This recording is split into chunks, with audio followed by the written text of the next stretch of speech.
Anyway. Yeah. Anyway. Excuse me. So, anyone recap? No. I'll do it if no one wants to. I just have Kurgus awakened a wolf. Yeah. He did do that. So after coming back from killing the Neothalid, I said it right. You guys took some time to check out the manse where you met Tavalier, and spending a little bit of time there, you Barry went and took some gold out of the vault, and you guys found there's quite a bit of gold in there. Took it out in front of Galram and Monty. So Monty, you're aware of it. Wynn and Kurgus, you have no idea about it. Kurgus gets cursed for a very short time. Can't make left turns. Kind of hilarious. Tav helped you get out of that. And then you guys did what every D&D party always does. You guys split up in a town. You guys went shopping, town crying. Kurgus turned into an eagle and then awakened a wolf into a humanoid-ish wolf that can speak. Wait, did you just write the stick need? No, and the stick doesn't need attunement. That's right. It auto-attunes to you. And then you found an Odin statue in Kurgus. Oh my god, I can't speak. Kurgus finds an Odin statue with a small niche in the back of it, with the front of it that says "The Hero of the North from Olden Days once," and then you can't read anymore. Barry uncovers something with Arakeel. Not sure what, but he's going to get everyone excited. Wynn does some shopping, practicing alchemy, and Monty tries to start a sect for hell. Back and forth. Wynn and Monty go back and forth a little bit as Wynn is heckling Monty without him really knowing. Monty picks up some unwanted attention from the lower part of the city, the south side, if you will, and starts preaching his sermons. Second and I think fourth day of the week, Monty inadvertently grabs an enchanted stick, which is I will just say it to you all. It is an artifact. So really good sides, and then also not so great downsides. But you guys went and told the council what Barry found. You got slapped on the wrist for doing that, and then you guys eat and went to track down Arakeel. And that's where we're gonna pick up. I think it's only like noon-ish still, right? It's still pretty early on in the day. Yeah, because we had gone like pretty much right after talking to the council. yeah. So we'll see if you guys get anywhere. Barry, do you lead them back in through the house in the same fashion that you went in, or are you breaking into this house in a different way? I'm gonna go check the way I went in. Okay. So you'd all see Barry like makeshift grapple hook, climb up to the second floor and go in through the second floor. Do you guys follow Barry?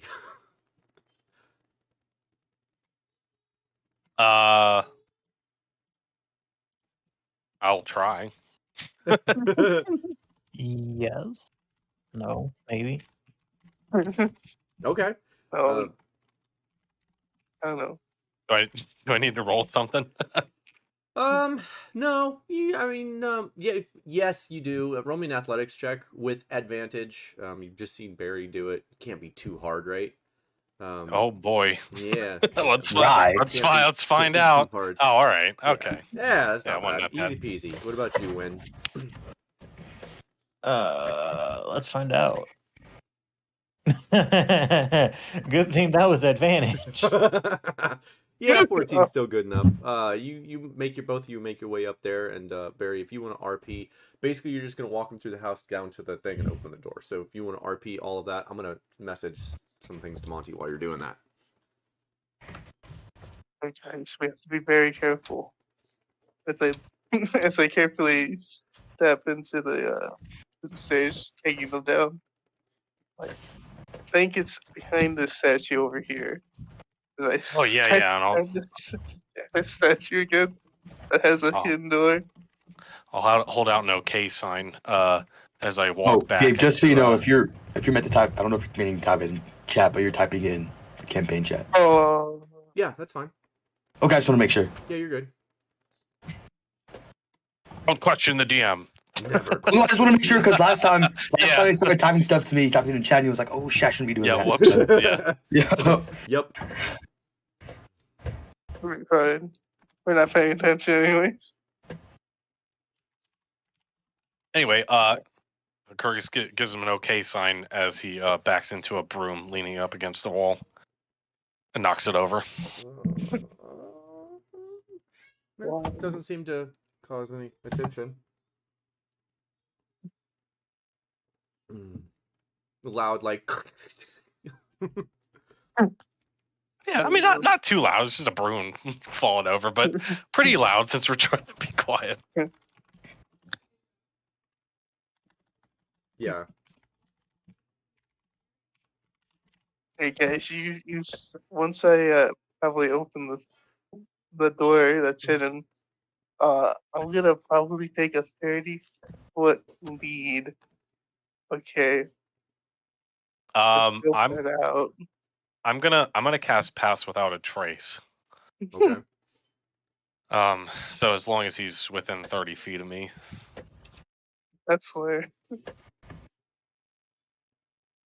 Yep.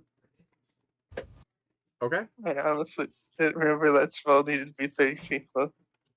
Yeah, Barry has to be within 30 feet of you. I think, right? Within 30 feet? Yeah, it's Or is it 10? Yeah. No, it's within 30 feet. Okay. Each creature you choose within 30 feet. Okay. All right. And then Yeah, so yeah, and so the way it's worded, he could come in and out of it, but it would just, he'd get the +10 and then he wouldn't if he leaves, but he could, it seems like he could re-up it since I can choose any creature. I think we agreed last time it was like a 30-foot, it's like an aura effect around you, right? Yeah. So Yeah. basically, like, as long as he's within 30 feet of me, it'll affect him. If he's out, then it won't. But he could come back in. Okay. That works. So you guys head through the house, get down to the doors. Barry, you quietly open the secret door behind the painting. And as you open it, you see that it's very, very dark down. There are nice polished stone steps going down, and it is very dark and very steep. And there are steel handrails on the left and right side, but it is very, very dark and steep. Do you enter?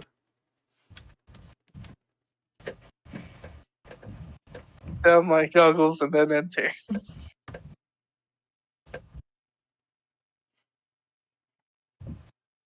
All right. Hello? All right. You enter. Let me change the map here real quick. I already have it prepped.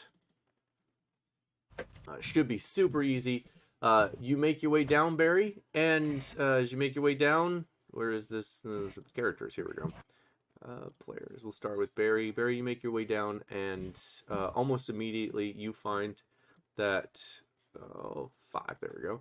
That you are surrounded by stone walls. There is, if you continue walking, and I just, because we have the map out here, 60, 70. So if you continue walking, you will be out of the Pass Without a Trace if you don't wait for your party. I'll wait for them.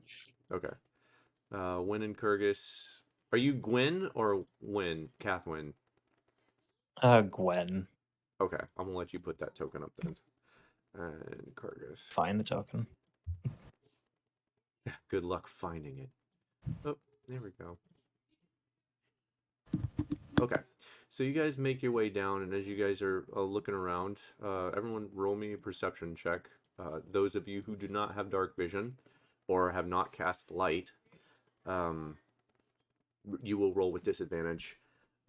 Barry, you would notice as you get closer, there is a 10-foot wall that goes most of the way to the ceiling, but not all the way. Casting light would shine through that into wherever is behind it. You can't see anything past that wall unless you decide to climb up and look over. But everywhere else around you is sealed off by cliff walls, by stone walls. Nice. Kurgus, I think you have perception for checking rocks, though, don't you? Is it perception or investigation for stone cunning? I think it might actually be investigation. It's a history check, so it's only for like the origin of it. Oh, it's only a history check. Oh, Yeah, that's even worse. yeah. I mean, and you could interpret that however you want, like with dwarves in the world. I mean, I don't know, like yeah. I've seen this stonework before. There's something awry. Yeah. Okay, so 15. Yeah, looking around, even with the 20s, it doesn't look like there's anything other than stone walls around here, unless you guys are going to start investigating for like secret doors or anything like that. You don't get anything out of that perception check other than a flickering dim-ish light about 50 feet away from you where you're standing, somewhere beyond that wall. You have no idea exactly where it's at, but you can see like above you, you can see like over into the ceiling, the flickering lamplight, firelight of some kind. Probably.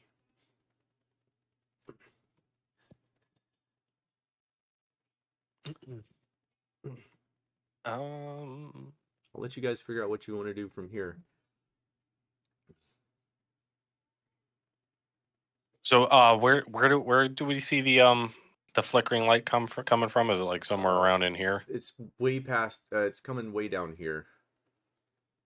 Is there like just cracks in that we can? No, the wall doesn't go up to the ceiling. It only goes up 10. Oh, keyword for this thing. You didn't even describe yet, you froze. It's a keyword. I swear to God, it's ridiculous. Okay, it's like a keyword. I love it. So let me give a description. Freeze. Okay, so you guys go down the stairs at least 30 feet. Like I said, it's very, very steep.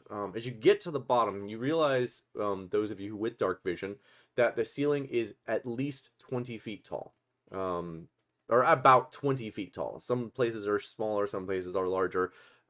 This has not been naturally hewn. This has been artificially created underneath this house. It has been dug by what? Hard to tell. Kurgis, you could roll a history check to find out. But yeah, the ceiling goes up 20 feet. You're surrounded by surrounded by rocks, and you swear you can hear the river either above you and further on, or further on, somewhere in this cave.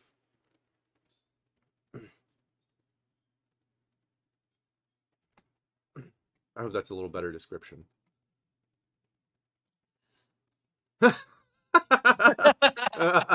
So I should actually be. Whoa, it's with advantage though. Well, no, I had double my proficiency bonus, so that should be a whopping 9. It feels like, Kurgis, that it's been hewn out of man-made tools. It doesn't look like a creature has dug this. It looks like it's been hand carved. You look around. These walls ain't natural. I'm gonna run as I'm running my hand down the obviously hewn wall. And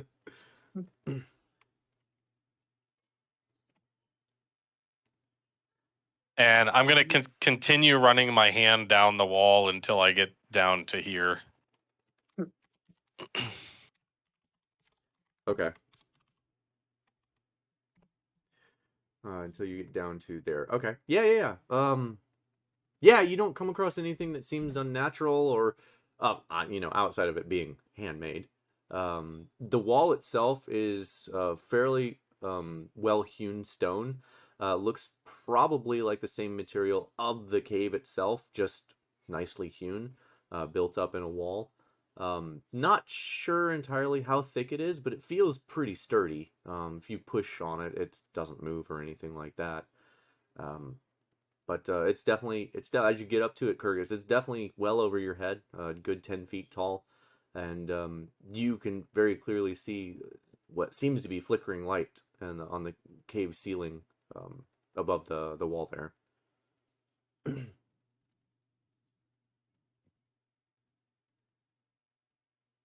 Okay. Barry, Wynn, you guys want to do anything? Hmm.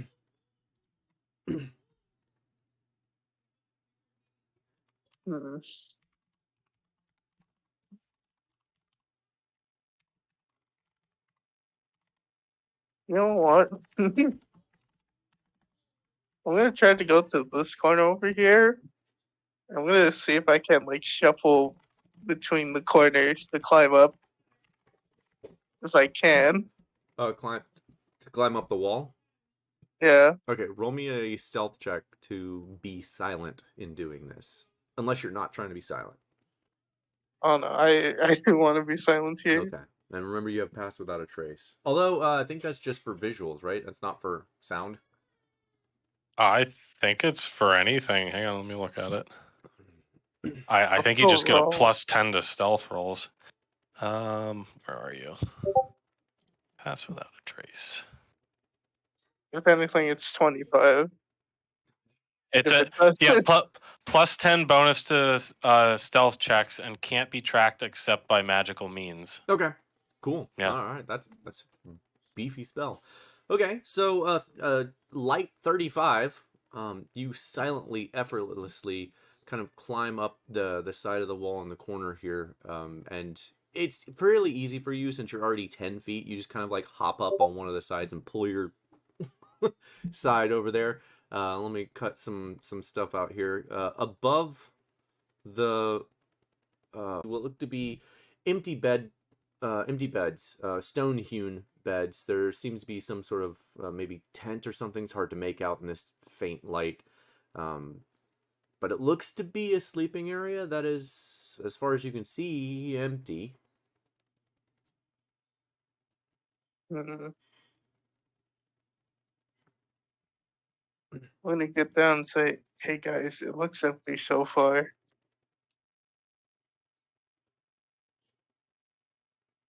I don't know if you guys want me to help you lift you over. Well, when could you send Sebastian in to take a look around? I mean, yeah.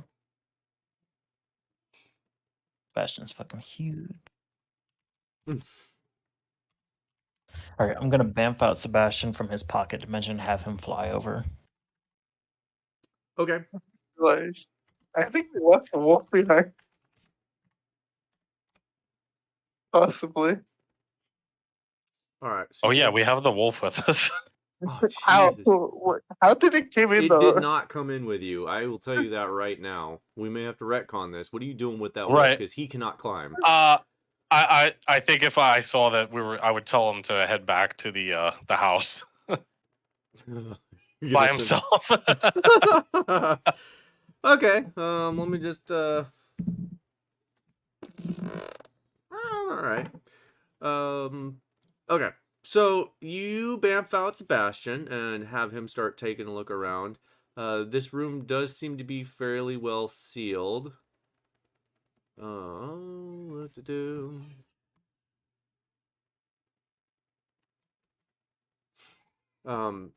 It's quite a jaunt down the rocky cliff face. It's basically straight down, despite what it shows there. It would be a difficult climb, to say the least.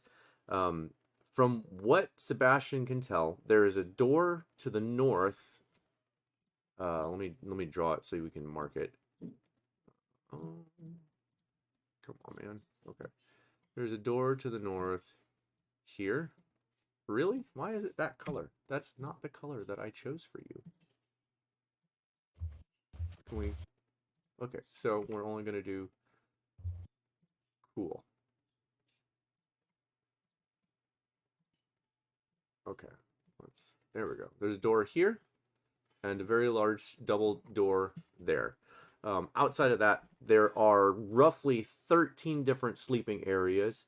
It looks like these beds have been unmade. Most of them probably slept in recently. However, you don't see anyone. This room seems empty. Outside of the unkept beds, there are 4 tents. Each one of the tents has will look to be like water skin and some sort of pack outside. They probably didn't want to bring it in, or what have you.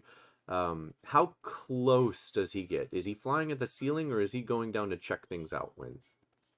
I would have him stay up by the ceiling. Okay, then that's all the more you're gonna get.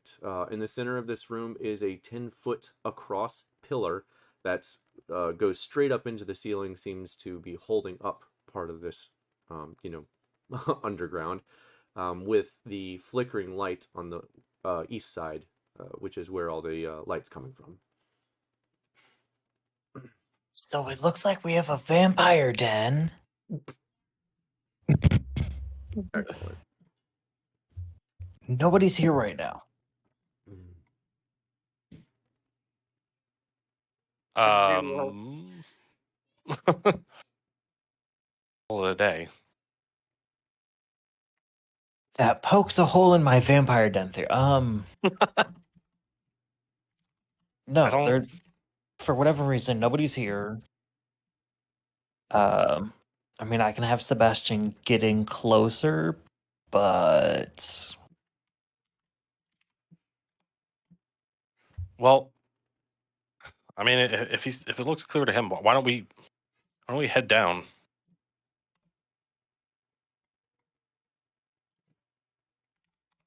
What's the worst that could happen? I mean, it's going to be a pretty difficult climb.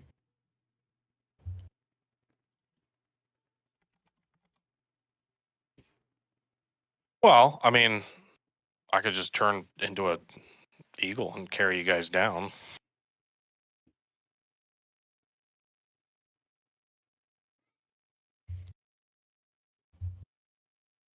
I mean, that could work. How far down is it? At least 30 feet. Oh, okay. I mean, if it's 30 feet, I mean, we just throw a rope down and climb down that. Do you have a rope on you? And also, what are you tying it to? Good question. Do I have a rope anymore? Ooh. Ooh. I do. I do have a rope. Nice.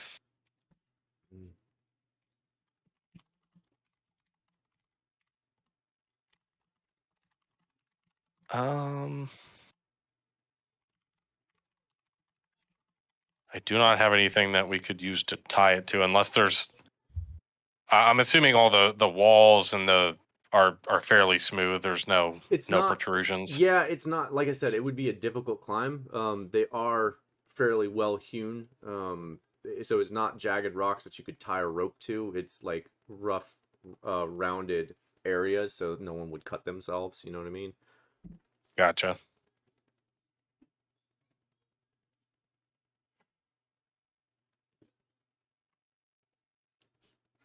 Well, I mean, unless you have a different idea, I can just fly you both down.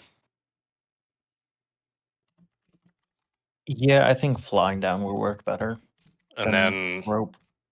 I'll just maintain that form for a little while until we're sure the coast is clear.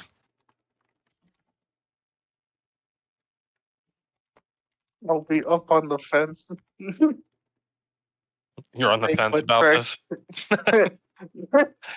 No, I'll be on the fence. You take one first. All right. Yeah, all right. So I'm gonna wild shape into a giant eagle and carry Wen and Barry down. Okay. All right, sounds good. You carry them down 30 feet. It actually ends up being 38 feet. Just to be specific. So closer to 40. You head down and land on the ground. The faint flickering light of from the pillar to your southeast sheds not a whole light in this area.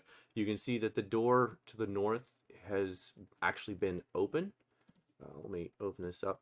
Inside this room is a 10-foot wide dresser, armoire, that is, it's closed, but it's a very ornate and very large sort of armoire dresser looking thing. Two large doors are attached to the front of it.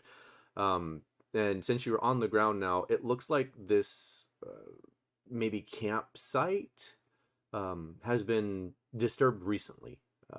If you like, you can roll me a survival and or no, we'll say survival. Oh, I'm rolling right away. Okay. Oh no, that's Monty. All right. If you want, you can roll a survival check to figure that out. If you're walking around looking at the packs have been it kind of feels like forgotten. It seems like this campsite was left in a hurry, however long ago it was.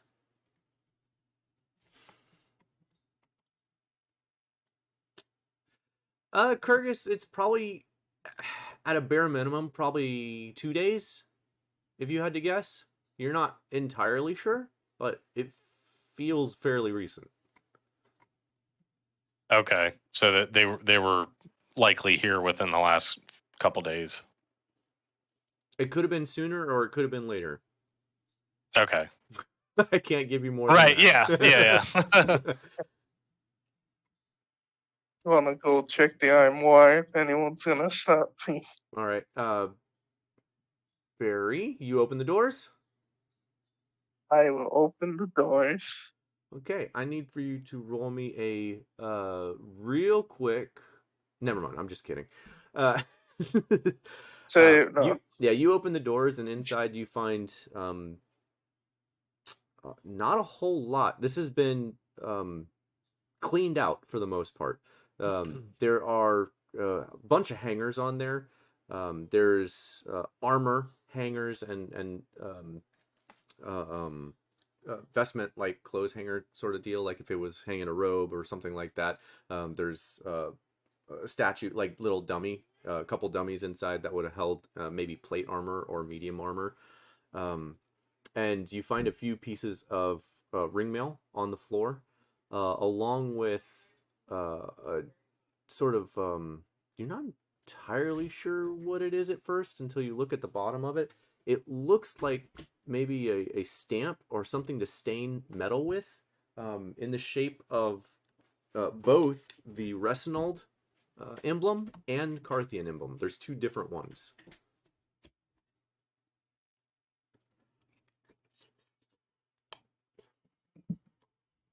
I'll pocket these for now. These stamps. Get out and say, well, there's nothing in there, guys.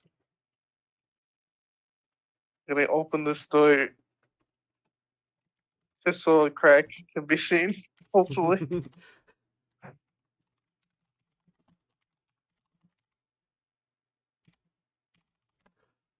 All right. You forward. open that door a crack. Roll me a sleight of hand. Roll me a sleight of hand check. Okay, let's fail this now. 19.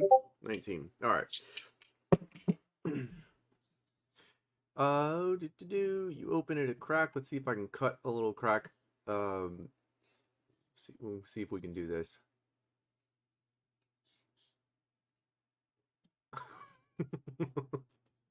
Okay. Do you open it wider? Do I hear anything before I open it any wider? You do hear something. It sounds like shuffling. Sounds like someone's rummaging. You can hear clinking and paper shuffling in the distance. You can't see too far, but it does seem. There is a light over here, so you'd actually see light. I'll cut that out a little more. 1 second. There we go. And there we go. Let's see if that. Yeah. Okay. There is a light coming from right here. This right here in the very almost recesses of where you can see, because of the lighting in here. It's 90 feet away.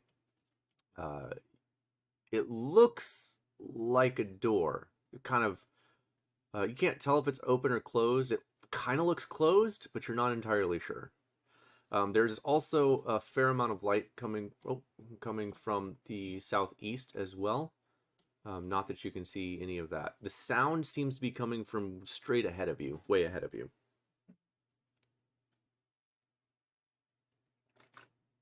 I'm gonna go up to the guys and whisper, "Hey guys, I hear someone over there. Be ready for anything, okay?" As I'm gonna open the door. I'm gonna wait for them to see if they're in. Okay. I'm gonna fly over here and just sit here and wait to maybe attack whatever comes through the door if there's anything that does. Okay. I'm gonna try to quietly open the door.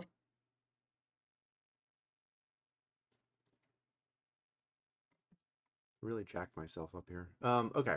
So you quietly open the door, and even with that 19, as you open the door, it's kind of drags on the wall a little bit, just like.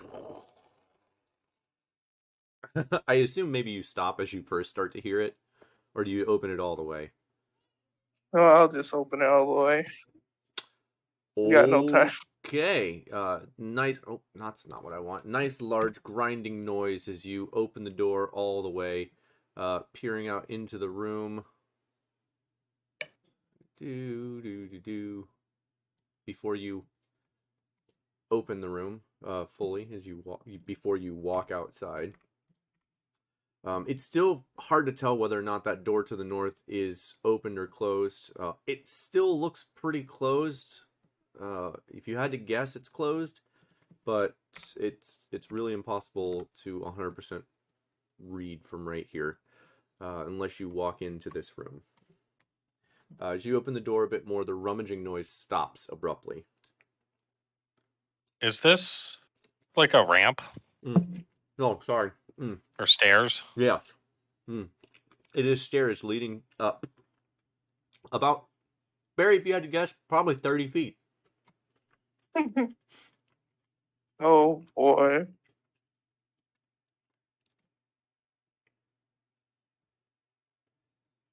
I will step in. Which will be a mistake.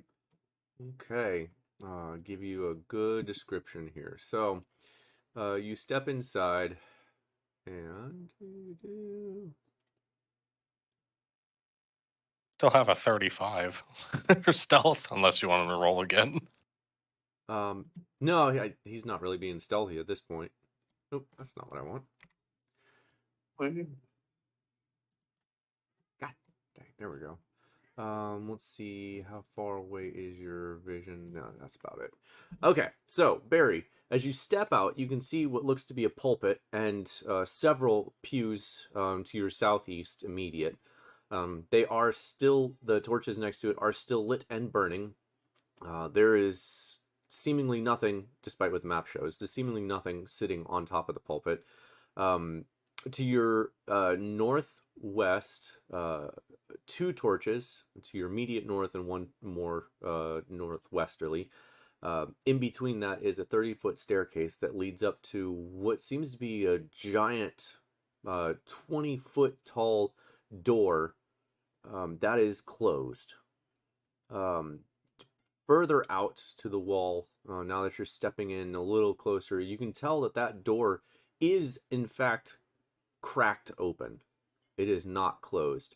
To your immediate due east is a large wooden bridge that seems to have been repaired a couple times, and you can hear the sound of rushing water now, ever so drowning out any other noises that you may or may not have heard in this room.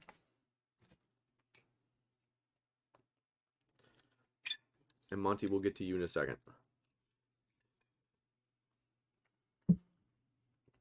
I'll turn around and wave them in, basically. Alright, I'm gonna waddle in. How tall is the ceiling in here? It's the same height. It is the same height as the other room where you came in. So from here, it is close to 60 feet up. Okay. I'm gonna fly up. Okay.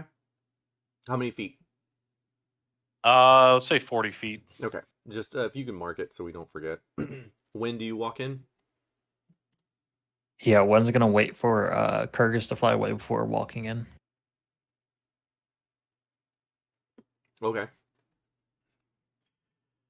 All right. And as you guys walk in, you guys all see the same thing. And with that, we're gonna go do a little theater of the mind here with Monty. Monty, you are on the south side of town. We've kind of been going a little bit back and forth here a minute ago. I want to go to... Where is it? Bring my scene back up. I think. Yes, cool. All right, so you are on the right side of town. Currently right-handed only because you have a large stick in your left hand, preaching about the benefits of hell. And let's see if we get up here. There's a group of 4 or 5, 6, 7. They start like adding up as you're watching them. That are just staring and glaring at you as you're doing this preaching and healing of the sick and weary in the south side of town. Eventually, you get sick of it and you use thaumaturgy to say something along the effects of, "My children, these people glare at me for the gift I bestow upon you. They are the ones of which I speak, who spit on the name hell, for if they'd listen like you, my children, they would see what we all see in our goddess." And as soon as you finish saying those words, one of the now 10 walks up towards you and yells out into the crowd of everyone, "I think that's quite enough. We have seen enough. We've heard enough. Everyone can go ahead and disperse. Please leave this individual alone." And when they say that, everyone ostracizes you. Anyone that was walking up to you immediately turns away. They all listen to whoever this is for whatever reason.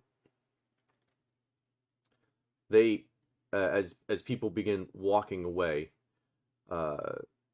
they get closer to you, but not within like melee strike range. Just like a general speaking range. "Look," oh, I'm sorry. Let me do the voice. So this is a middle-aged man. I think I showed you the picture prior. The picture, yeah. Yeah. Let me get this up. He's got brown hair, a scar over his left eye, around his left eye. Sorry. Where the hell is he? Here we go. Looks like that. Brown, unkempt hair. Scar over his from his nose down to his cheek on the left side, kind of a half full beard, and he's not dressed like that, but he's dressed in like ragged clothes, and as he gets closer to you, "Look, I told you before, I don't want you here. And why is... Because I don't trust you. I don't know you, and I don't like whatever game it is you're running here."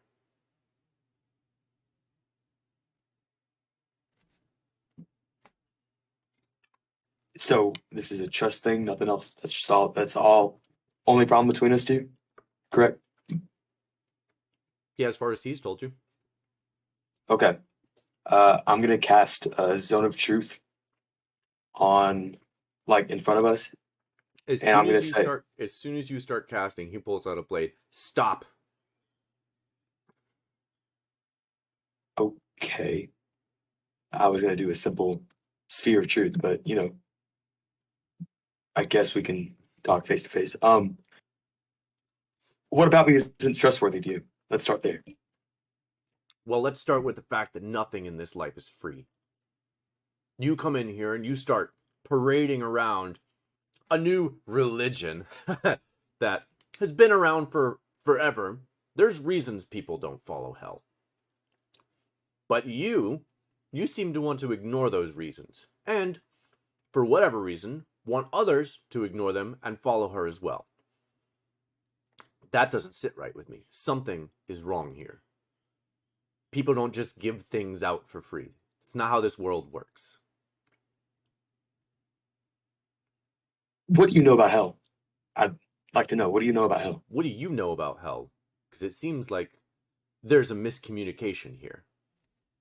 All right, before I answer my question, let's get this straight. If you keep asking me questions that try to ask you something, you'll never get anywhere. You're very defensive, and I can kind of get that, but we're not really moving this. I know as much as I can from hell.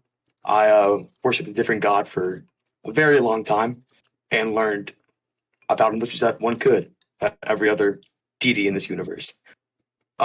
Yes, she is portrayed as a horrendous god because I also felt the same way for a good 26 years of my life.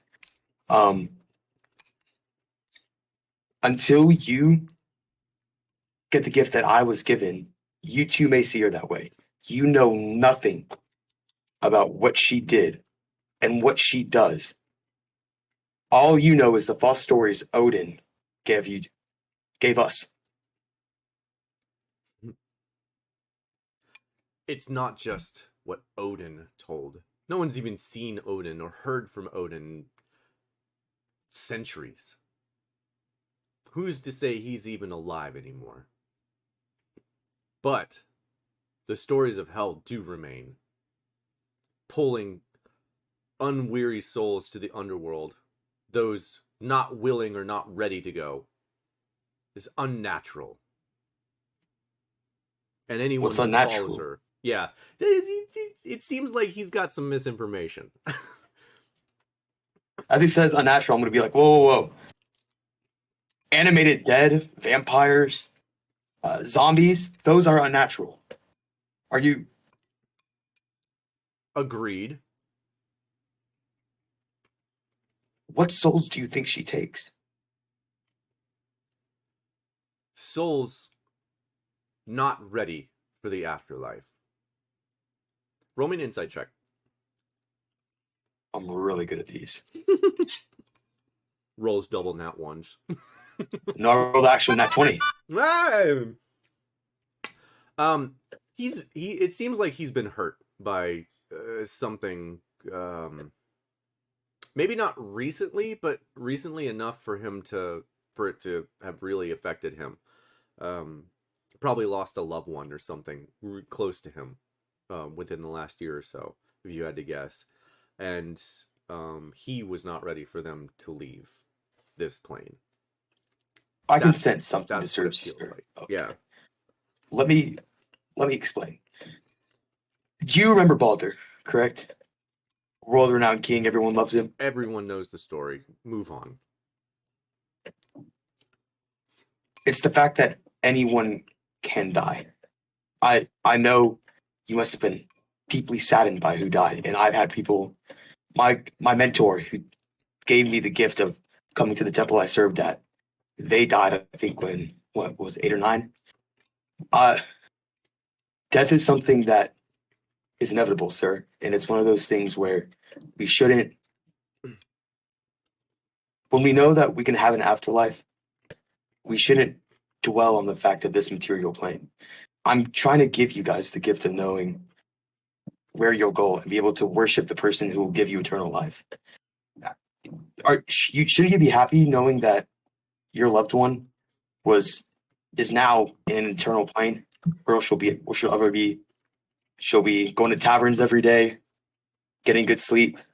I mean, you taint the name of hell. For what reason? You know nothing of my history, and you judge me? No. I judge your opinion on death. Yes. Yeah, everyone has a different opinion on death. It was not a friend I lost, but an enemy. I wanted revenge. I was not awarded the revenge that I was deserved. And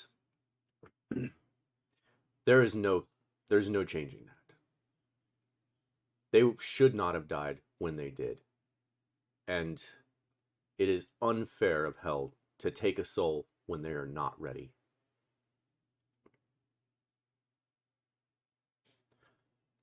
You can kind of see like the people behind him weren't necessarily ready to hear that.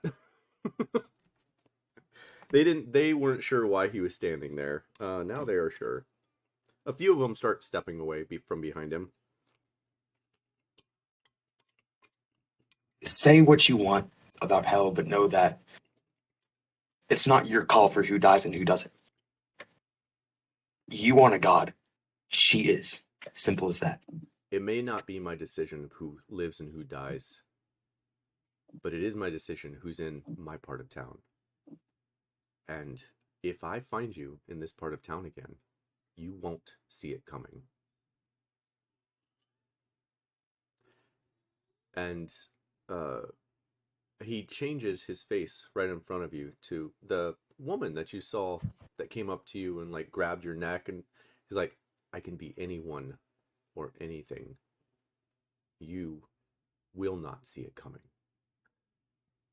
Don't let me find you in the low side again. Leave. I will never. Fine. I'll be back. I promise you that. It'll be the last time you do. Sure. And I'll probably just go to the Taft's house and just kind of sleep. Oh, okay. Cool. All right. Easy peasy. I was really hoping to get you with them. Damn it. Well, I don't. Well, I mean, what was? I mean, there's no real way for me to get you with them. I was just hoping. There is a chance, but I don't know if you see it. What? Oh well. Actually, I don't know. Actually. Yeah, I do the exact same thing Barry did. The wolf make it to the house. Oh, son of a! It does. It did make it to the house. I rolled 3 different rolls for it. So yes. Okay. This is hilarious. Okay, so Monty, as you finally make your way back to the town manse, there's a wolf sitting outside the front door because it can't open the door. And as you walk up, I don't think you've seen this wolf before. Actually, there's a wolf standing in front of the door to the manse, just looking at the door and like looking around. Is it on its 2 legs or is it like on all 4s? It's on all 4s. It looks like a wolf. Kind of sitting right now, though. The fuck is a wolf doing? Hey, Shoo, get out of here. Hey, who are you calling Shoo? What do you say is Shoo to? Hold. Yeah, he's speaking at you in common. Did I cast animal speaking recently? No, I can just talk. What's the matter with you? You look like you've never seen a wolf. I've never seen a wolf. I can talk without a spell. Yeah, I'm the first. You can thank, what was it? Kyrgyz! Yeah, you can thank Kyrgyz for that. Kyrgyz, you did tell him your name, right? I'm gonna go with yes by the silence.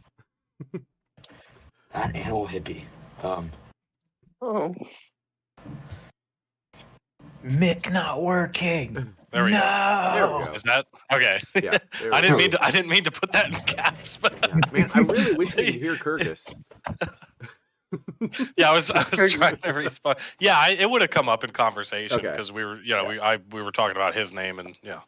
Okay, so yeah, he's like, yeah, Kyrgyz casts the. You can thank Kyrgyz for that. That animal hippie. Okay. Do you know where they are?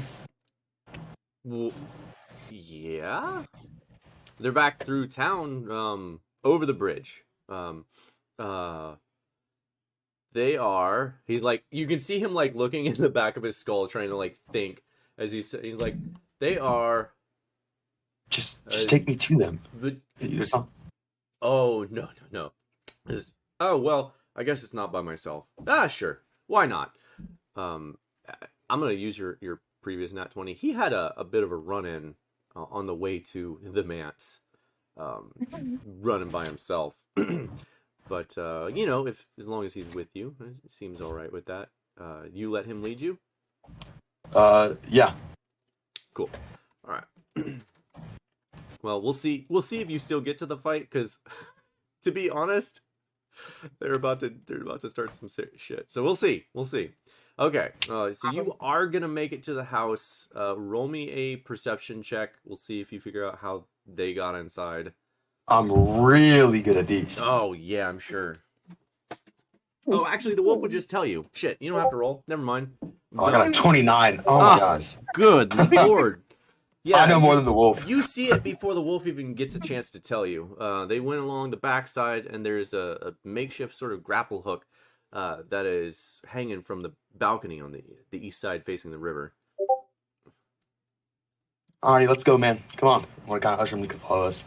Let's go. Oh, thank you, Curtis. That's hilarious. Whoa! Wait, you're gonna leave me here? I gotta walk back to the house again by myself? No, you're coming with me. How are you picking me up? Sure. How are you climbing with 0 hands? I'll giant smite. Get in my bag. Yeah. Get in bag.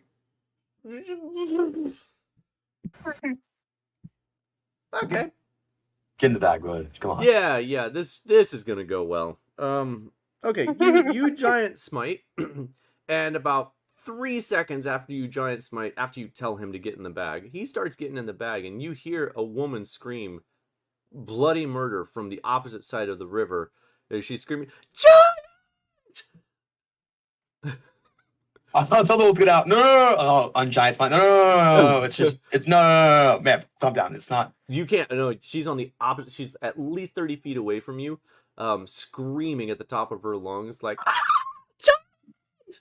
I'll ungiant smite and act like nothing happened. Like, who are you talking about? Who?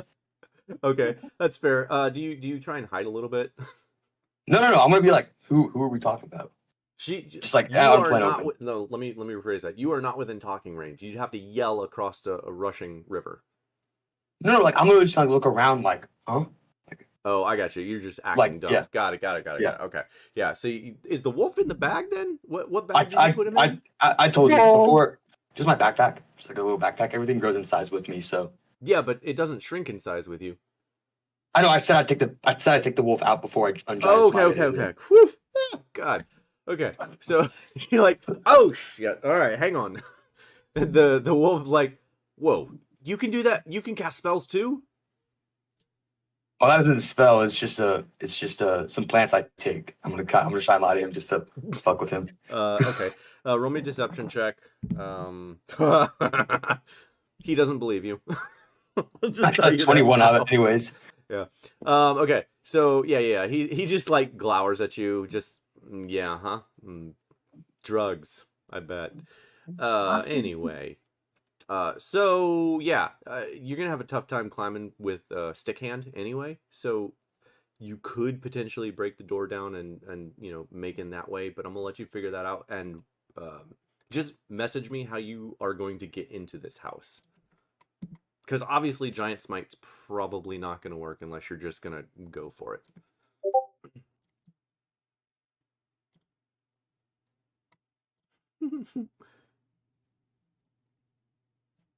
Nice. Okay, back inside. The three of you guys looking around, I hope you remember the description. You can hear the rushing water. It's not deafening, but it is fairly quickly moving, it seems like. Where are you guys headed?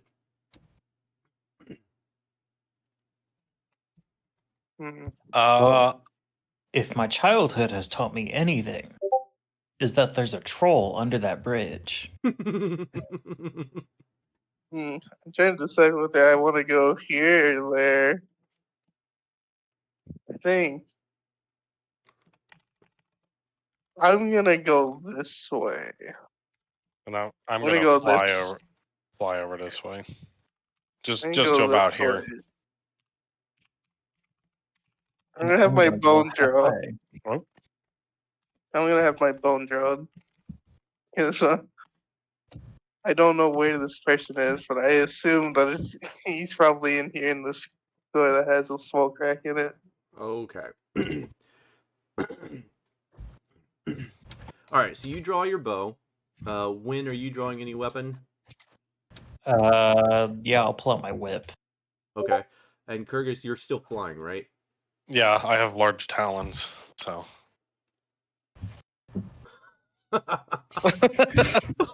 got my weapon out. Yeah. Sorry, as ironic as it is, I wasn't actually laughing at you. I was laughing at what Monty sent me.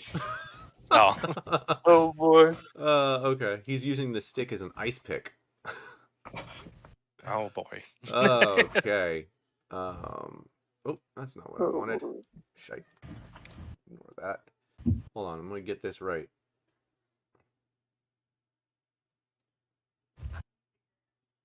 There we go. All right. Gurgis, as you make your way towards the bridge, you can see that there are 6 torches lit up in front of an altar, and behind the altar is a 50-foot statue of a. Let me just give you the image. I finally get to use the image. Oh no, I can't. I can't use the image yet.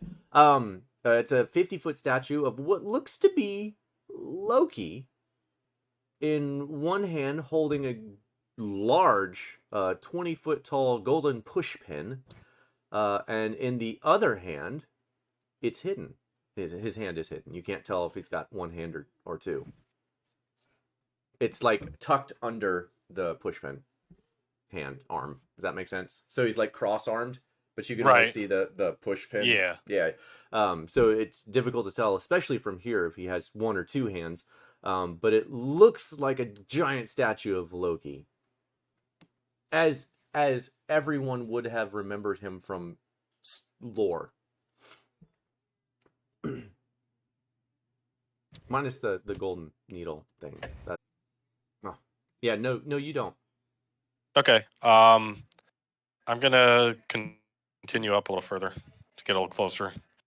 Like, see if I can see what's going on next to the statue over here. Okay. So yeah, I know. I meant to clean it up. My wife added this for the actual map sake for resell.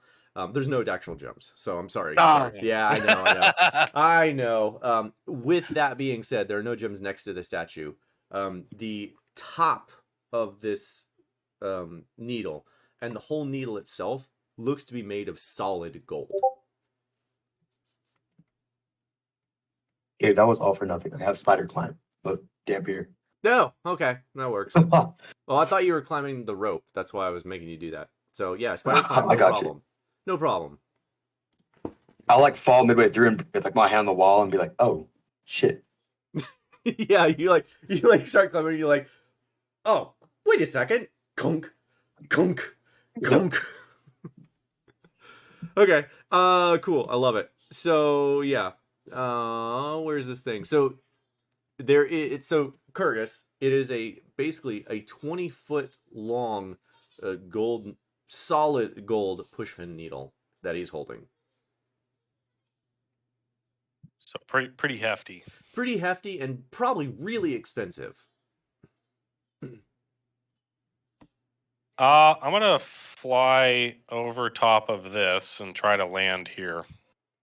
Okay, you land there, no problem. Barry, meanwhile, what are you doing?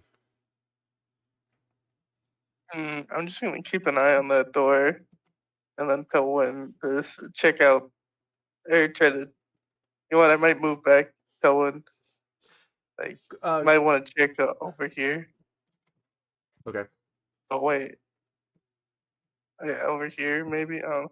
You want to check that area? So you're not going up to the obviously not closed door now? I don't know if they're in there, and I don't want to be near them if they're in there. So I choose to look at the door instead and wait. Okay. Okay. So you're okay. So you're hiding out of sight. What are you doing?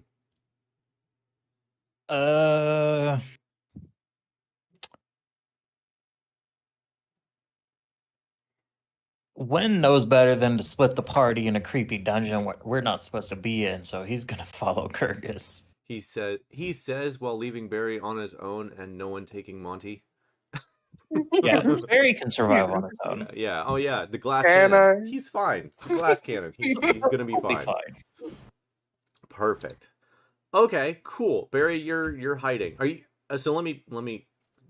Are you taking a hide action to actually hide?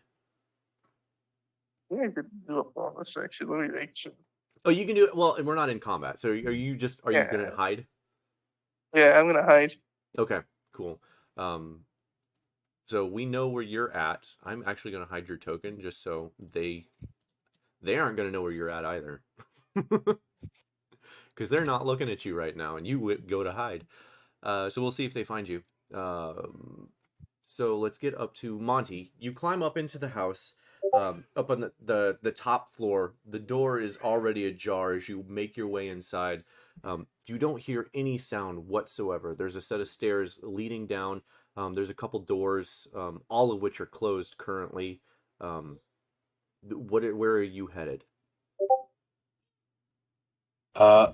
Open door, open door, open door, open door. I Okay. find more doors, open door, Okay, open door. okay, cool. So are you like stepping inside and looking around, or are you just like open door, no one here, open door, no one here, open door, no one here? I'll step inside. I'll step inside. Oh, you step inside. Okay, cool. Each one is like a bedroom, sort of deal. For the most part, there's a bathroom, a bedroom. There's a bit of a dresser. And as you make your way inside one of the rooms, it looks to be an outfit fitter. I can't think of the term right now. Someone who makes vestments, garments, clothier. There we go. It seems to be all sorts of like sewing equipment, needles, thread, all sorts of stuff to make vestments.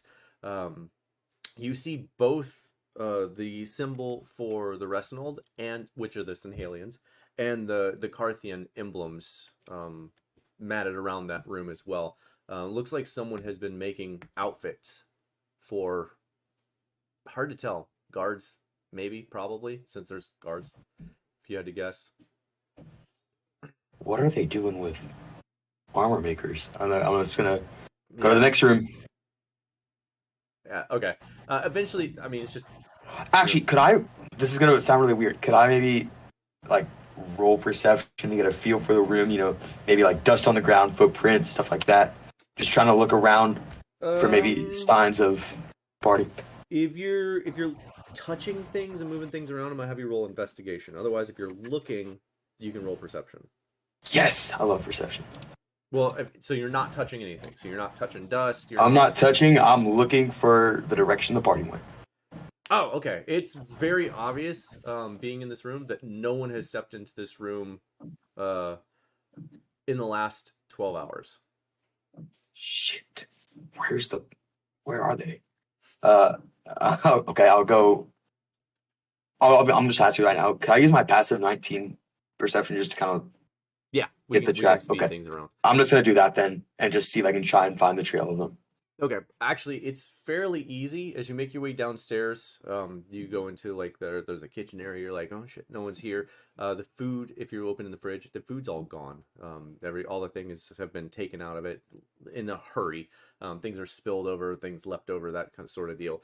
Everything seems to have been cleaned out pretty much in a hurry. Like looking around, you notice as you're looking around the main room that one of the picture frames is off kilter, like halfway off, and behind it is a black hole in behind it with a set of stairs going down.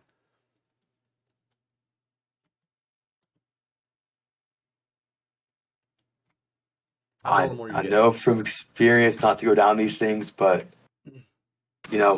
fuck it, let's go down. I'm looking for the party, man. Have you seen the party? He walks downstairs, finds the party. It's a surprise party for Togoto, right, Barry? Yeah. Surprise. All right, I'm gonna get Monty at least on this map. Okay, that makes me feel a little bit better. But we'll see how this pans out. All right, so Monty, you're gonna end up heading down the stairs. I think you heard the descriptions, at least 30 feet down, very dark. 10-foot wall at the end of this that you can kind of see flickering light over. The walls seem pretty closed unless you want to check for hidden doors or anything like that. Meanwhile, if you want to check for hidden doors, roll investigation, and I will get to that next time I come back to you. Kurgus, you land in front of the statue, and you can see underneath the statue where the hand is supposed to be, it looks kind of like the hand is missing, and it's a bit of a claw hand. Hard to describe. Let me I'm not going to send you the image, but I need to look at it for the description. Give me a second here. Oh, right, and not a claw hand. Okay, so in one hand is the golden pin, and on the other side, underneath, kind of tucked away, is what looks to be a gauntlet. There's no hand; it's a closed gauntlet, and at the end of the gauntlet seems to be a foldable something. It looks maybe like a blade or something like that. A foldable blade at the end of the gauntlet. Mm-hmm. Like a switchblade sort of deal, like at the end of Okay. but he has no hand. The statue has no hand. Right. Obviously on the right side.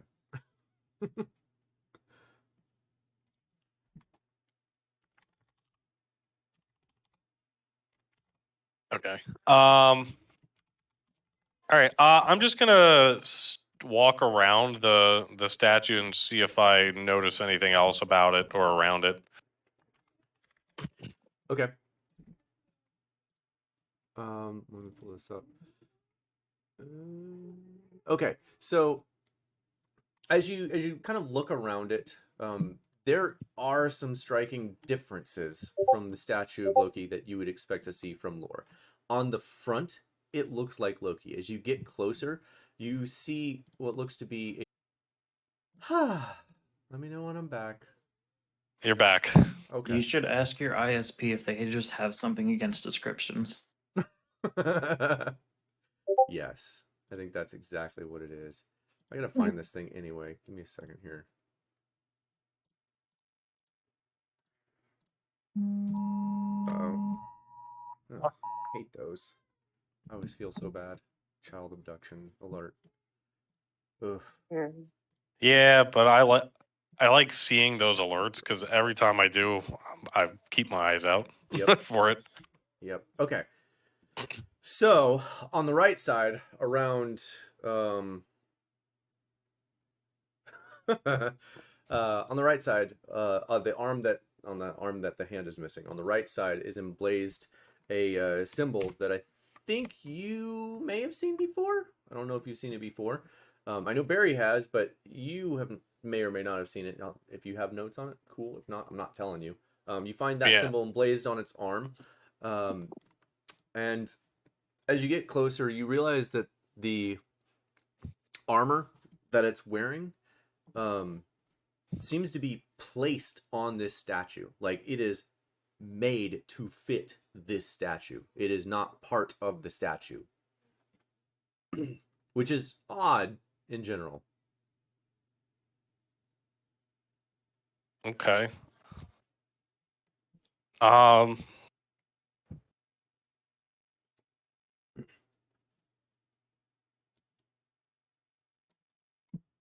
You said the push pin thing was like 20 feet long, right?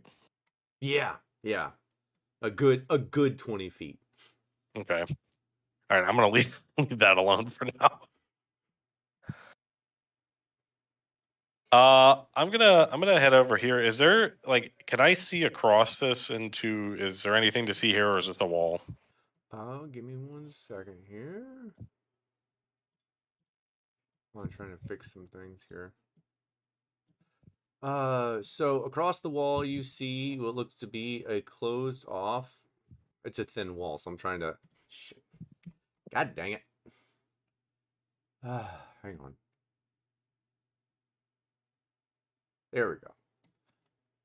There you go. You see a wall. It looks to be a closed off section of the cavern here. Nice. Yeah. But nothing else. Yeah, nothing else. So from this position, Kyrgyz being up as well, you realize actually at this point that roll me a secondary perception check, Kyrgyz, since you're high up. You realize at this point that the water from this underground cavern is actually being fed from the crystal river above. Okay, is this perception check site-based? Yes, it is. That? Oh my god. All right, well, I tried. Okay. Yeah, I can't give you anything else then. I'm sorry. All right. I wanted to. To the northeast, You do see that there are some maybe collapse or something. It's like they were going to continue to dig, but it decided against it and left the rubble. Same thing when due east of you near the pillar holding up the wall there on the right side. There is a bit of rubble in the same fashion as well. Since Kurgus, you're looking around, Winter, what are you doing? Winter. Wen really doesn't have anything he can do right now. So he's just waiting on Kirkus. Okay. You're not gonna like pray at the altar or something crazy. No, because I don't know which version of Loki this is. Yeah, it's fair. It's very fair. Okay. Barry, you're hiding. You can't really hear much from here over the rushing water behind you. And you're still standing behind the pillar, right? Yeah. Okay. So you can't really see. I'm gonna just temporarily. We're gonna block your vision here. You can't really see any of that. So, what are you doing, Barry? What do I want to do here? And I'll take a big J to save. Try to see if he's there. If he's not, I might try to sneak my way closer to the door. Okay. You roll me a perception check before I say anything.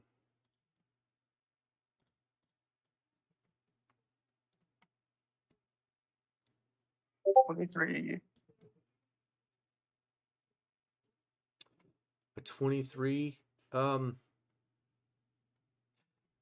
You start moving around the edge closer to the door, and as you get to about right here, you realize you see the door kind of jiggle like a quarter inch. It's just like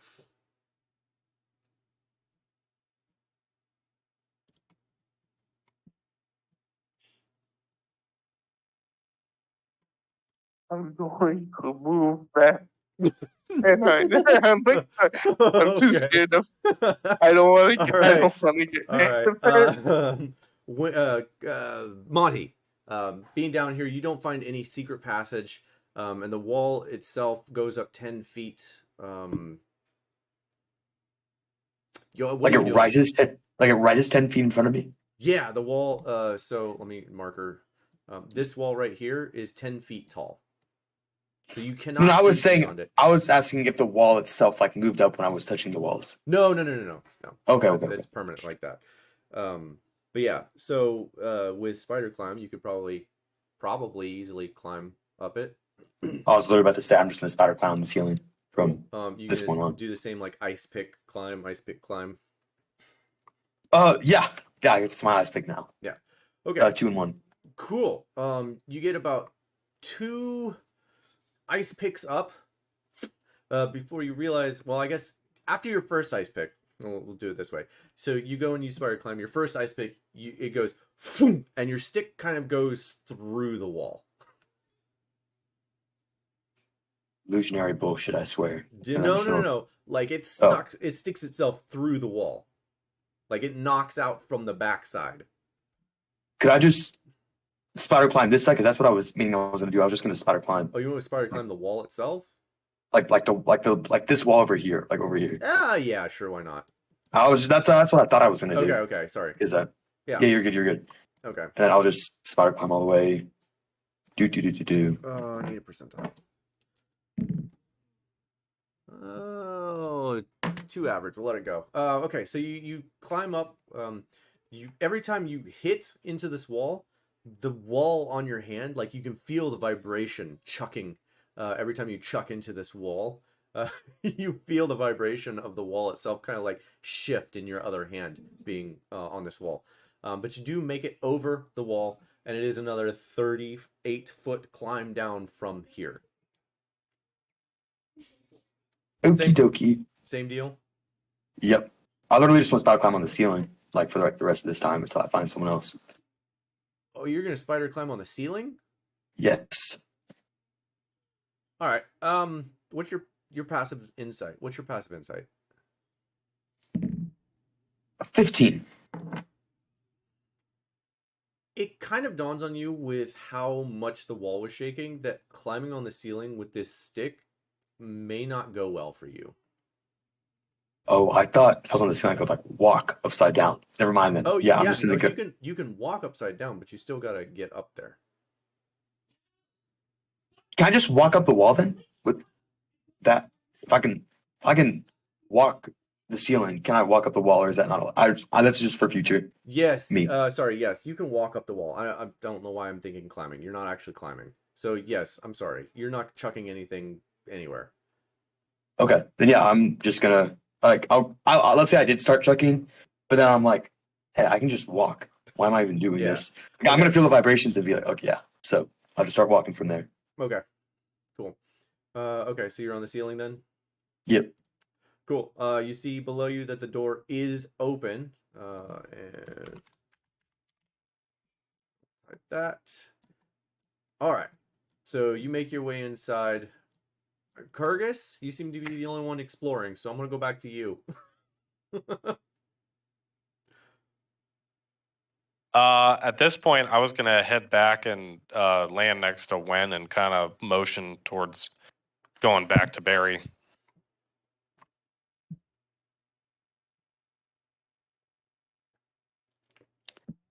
Don't understand head nods.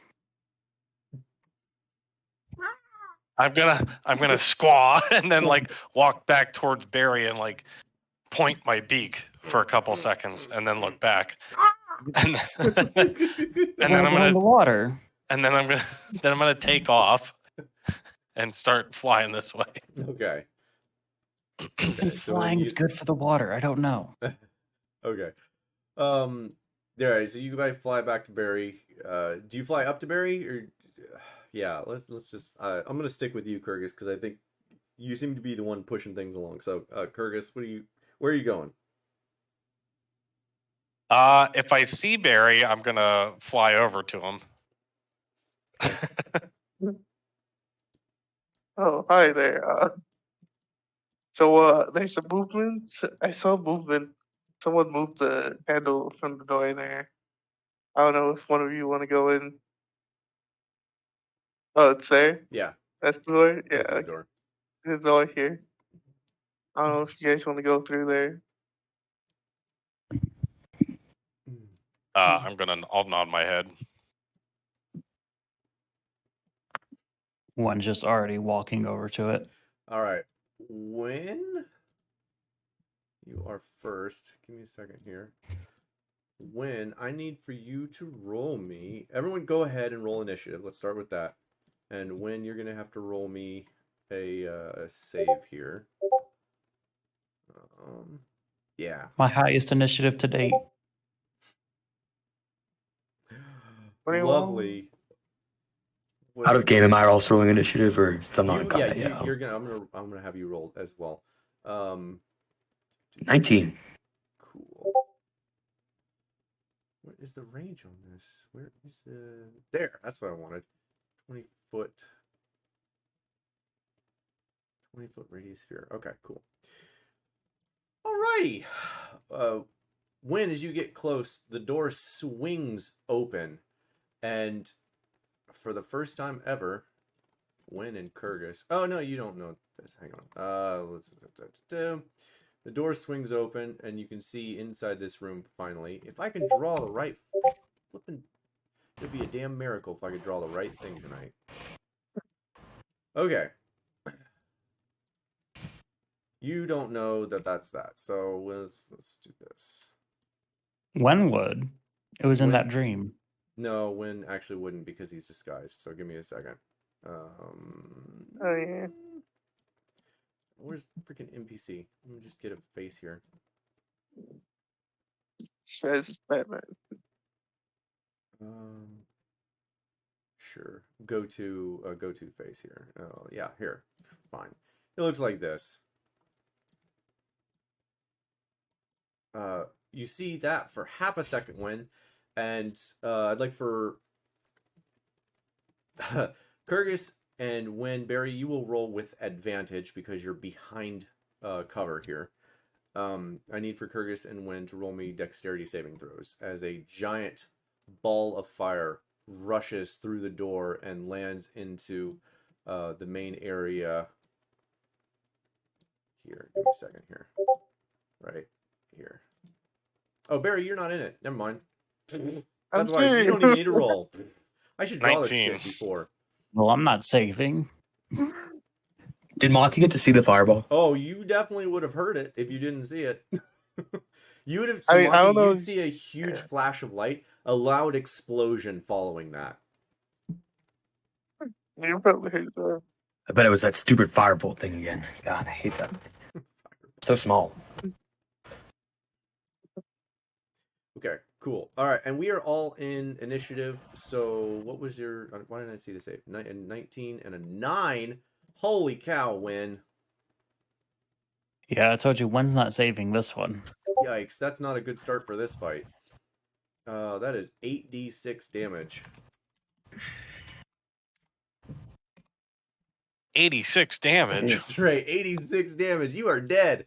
Yeah, well, it's fine. It's fine. Yeah, he's a 1-level paladin. 2 levels. Two Let's get it levels right paladin. now. All right, so 25 fire damage. And you all see behind the door what looks to be a guy dressed in... What is that? Okay. Did I save that? Yeah, you did save that. Okay. Yeah, Okay, so half. Yep. Okay. Yep. So 14... No, I'm sorry. 25, 16. Shit, I can't do math. It's either 13 or 12. 13, thank you. 12. Good God. Yeah, you'll always round down Yeah, for always anything round down. with D&D. Unless it specifies. Yeah. So when you would see this guy who looks like a sultan, and behind him a female, maybe, but you're not entirely sure. She's got blades drawn and ready. And I need to roll for their initiative. Wow. Okay. Cool. When you're gonna be first, and just so you can see kind of what this person looks like. That's not what I want.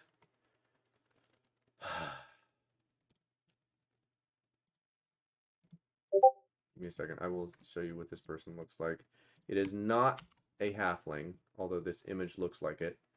It is a human female. I can hit him from here. If you're not on the ceiling. There you go. I can't cast spells from the ceiling. Looks like that. But you can't. You don't have line of sight. That's what I'm getting at. Yeah. That wall okay. is blocking.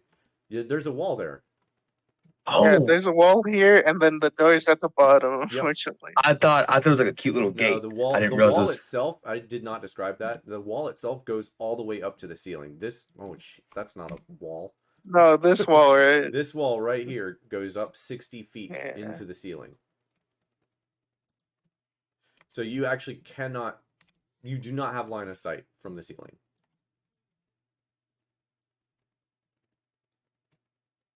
That's all right. That's all right. Okay, so the fireball goes, explodes, and when you are up first, what are you doing? How far away is this guy? 10 feet, maybe. Let's see. 15.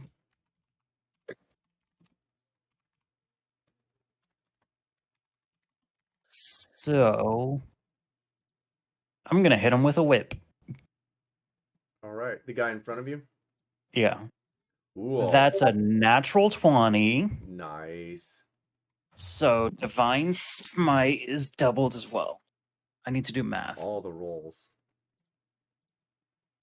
Do math. Do the math. All right, so it's 2d4 plus 3 for the whip damage. So that's 10 for the whip.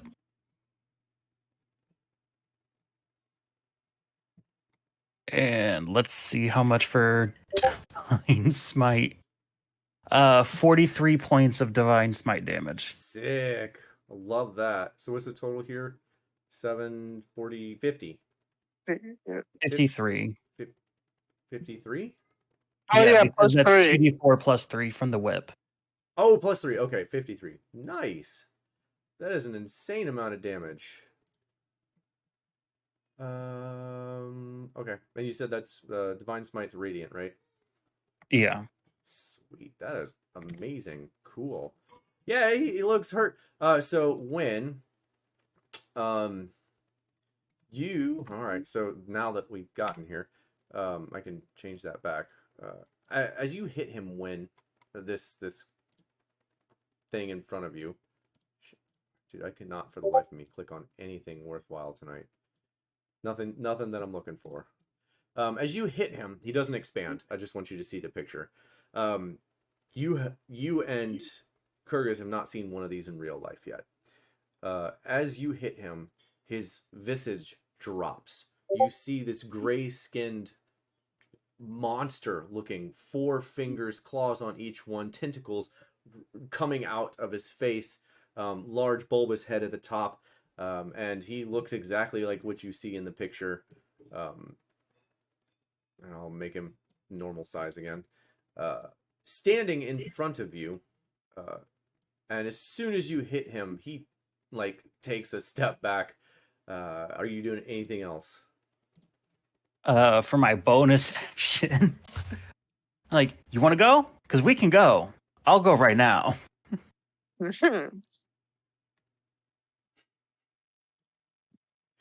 Yeah, no, that's my bonus action. All right.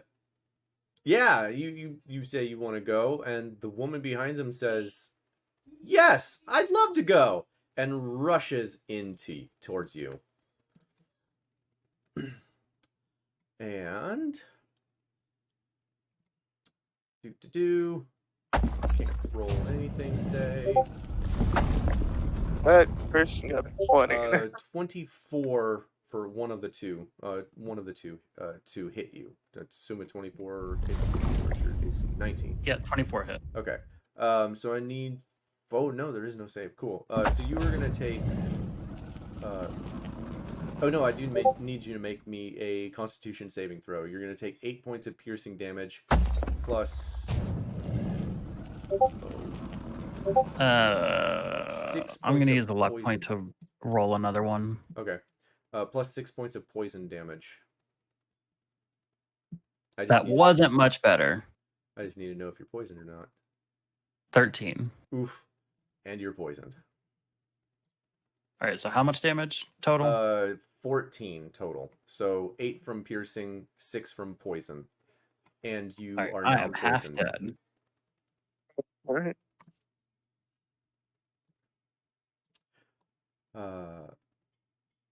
And the woman gets into a defensive position.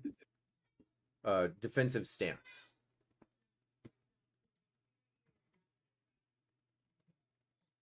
Okay.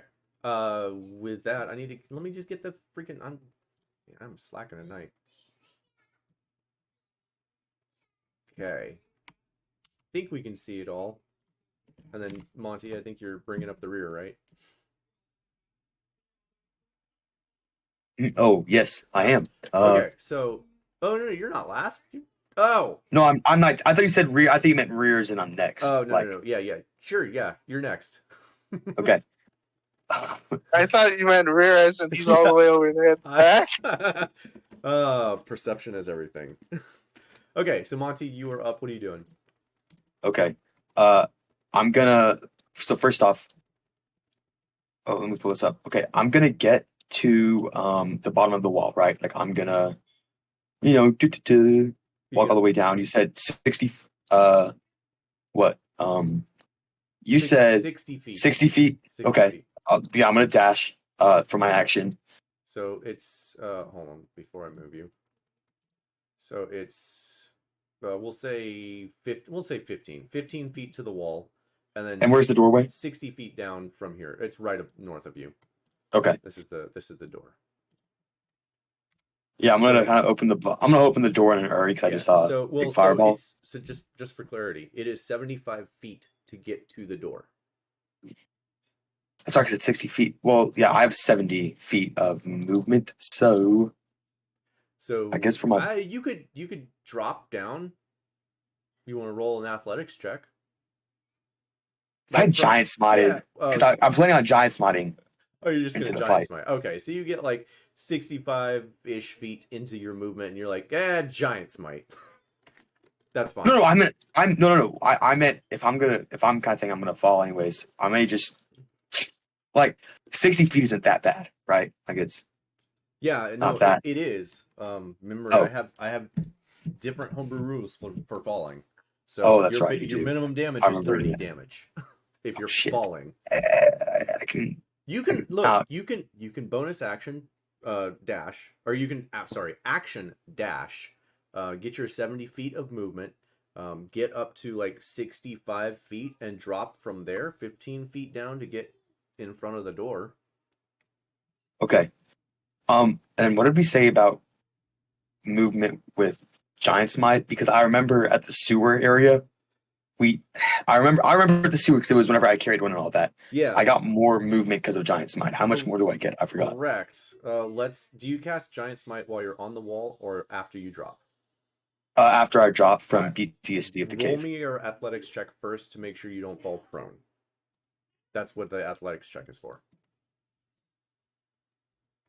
Oh my god, I rolled a 2. God damn it. All right. Not even. You rolled a 3 technically. Yeah. Okay, so yeah, you drop. You're like, I got this. 15 feet. You land and twist your ankle and fall flat on your freaking face. Don't take any damage, but you can see out into the battlefield now. But you're prone. Well, hey, I giant smite. All right. I got my. So how much movement am I gonna get? To be safe, it comes to dash. Smite a bonus action? Giant smite a bonus. Yeah, it's a bonus action. Okay, bonus action. Yeah. So you giant smite while you are prone. Right. And just for clarity, you gain bonus action. It's like percentile, so you don't gain extra bonus action once you've used your action. It's no. Yeah. I'm not. So I was saying an extra 10 feet. I think is what I gave you. 10 feet. Okay. And I couldn't get up in the same turn with that 10 feet. Right, because you've already used all of your movement. Gotcha. You don't get extra movement for turning into a giant. I got you. Yeah. In that case, then, let's action surge. All right then. All right, I'll just remove that then. So half of your movement to get up from prone. So just 35 feet then. Yep. Okay. No, half of your non-walking or half of your non-dashing movement. It's half, regardless of whether you're dashing or not. It's half. No, I know that. I'm saying you said I get 10 feet for the. Yes, I'm sorry. Yes. So 10 feet total, additional to your movement, which I think is 30, right? 30. Or do you have 35? 35 because Okay, of the so jump you have here. 45 total movement after you giant smite. So 22 feet. That's not bad. Yeah, it's fine. Yeah. We'll say 23. It's not. I don't think it's going to make that much of a difference. All right. And then. Well, let's get you bigger too. So right there, and then for my action, I forgot what we. I'm gonna ask this real quick. I forgot what we said about cantrips with my giant smite. I'm asking you this out of game. Do I get to? You already used your action. Oh, you action surged. Never mind. Yeah. Say that again. I've completely forgot. It's up to you completely. Do I get to use cantrips as a giant? That's just more what it is. I don't know if I don't know. I don't think we ever talked about that. To be honest with you. Raw rules. Yes, because there's nothing that says that you can't cast spells while in giant smite, right? My thing more is I'm saying no to spells. Like I'm saying. I know. I forgot if we said cantrips. What I would say is I would leave this to you. If you'd like to roll let's do this. I like this idea actually. Roll an Arcana check to see if it succeeds. Because you might just not be smart enough to do it every time. There you go. All right. So yeah. I'll even let you cast a spell. You're kidding? A whole spell? Nat 20, yeah. Oh my gosh, a whole spell. This is. Oh, I've been praying for this day. Okay, Monty's gonna see this kind of scene go down and be like, "I have to do something," and he's gonna crawl into his brain and find the deepest, darkest pit of normal Monty, and cast. Because he's so stupid, he's gonna cast create food and water in front of him. Oh, I love it. I think there's a range on that spell, isn't there? 30 feet. Yeah. Do you cast it 30 feet in front of you? I'm gonna say out loud, guiding bolt, and just have like create food and water spawn in front of him. Oh my god, that's amazing. It's like right here. Unless you want to say it probably great thing. I love so much that you guys don't metagame this, because this is the kind of shit that makes D&D worthwhile. Alright, so I think we decided it's like right here. Okay. Yeah. It's like great. Yeah, there you go. There's your create food. he's gonna point I'm losing it, man. That's hilarious. Fucking hilarious. Guiding bolt. All right, cool. Monty, anything else? No. Cool, Barry. He's gonna look so proud of that. He's gonna look so proud of that. Barry, it's your turn. I see this guy right here. Yeah. I think you still have. Yes, you still have sight on him. Okay. If I do, I'm going to bonus action steady aim and then shoot this guy. Sick. Yeah, you got line of sight. 25. Oh, that might as well be. Yeah, 25 hits. I don't think he's surprised, unfortunately.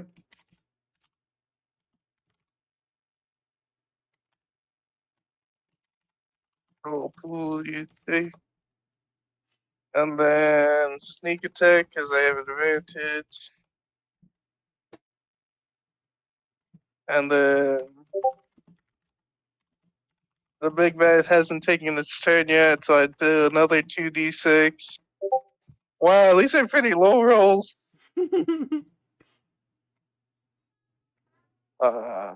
4, 26 damage total. Wow. 24, yeah, 26. Yep. Damn, man. That's hilarious. Okay, cool. I love this. All right. Yeah, you do that, and the arrow sticks in. You hear this thing like sort of noise as it's grabbing at this arrow in its shoulder chest area, just above its heart, narrowly being missed. Barry. That's awesome. Anything else? I can't move. Can't do anything else. Excellent. All right, so it finally gets to move and moves backward.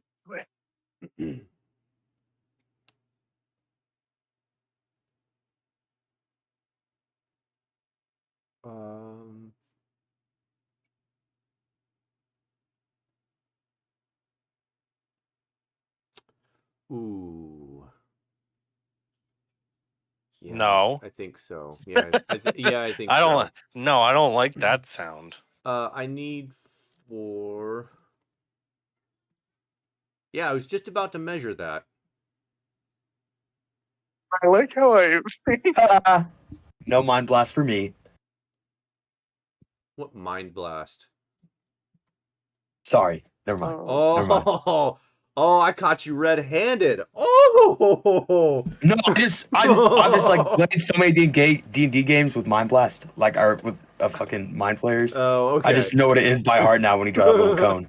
You see so much PTSD. Yeah, so much PTSD. Okay, so I need for the three of you, Kurgus, Wynn, and Barry, to roll me. What the fuck is it? Where is it? Intelligence saving throws. Why do I have That's strange. Why do I have proficiency in... Oh no. This always happens when we fight illithids. Oh, Win. 16. Oh, poor Win. This always happens, though. Oh no. This is where Win does. I'm sorry, Win. All right, who's ready to fight when? I'm gonna. born ready. So hang on. Win. Where the hell are you? God, I can't. Why can't I click on anything?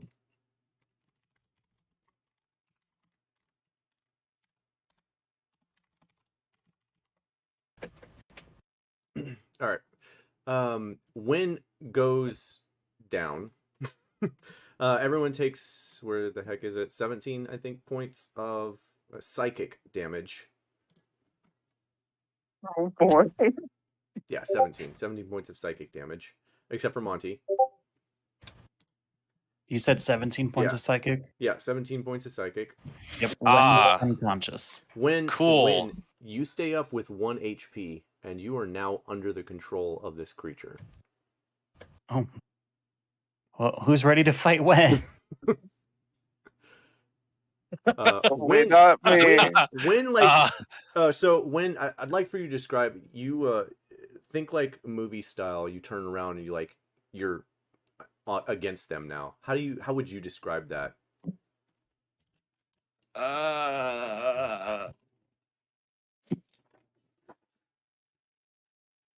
I would say his eyes turn purple. He turns around, gets a creepy smile on his face, and cracks his whip against the ground. Hey Barry, you've seen this before with Tav and Natalia.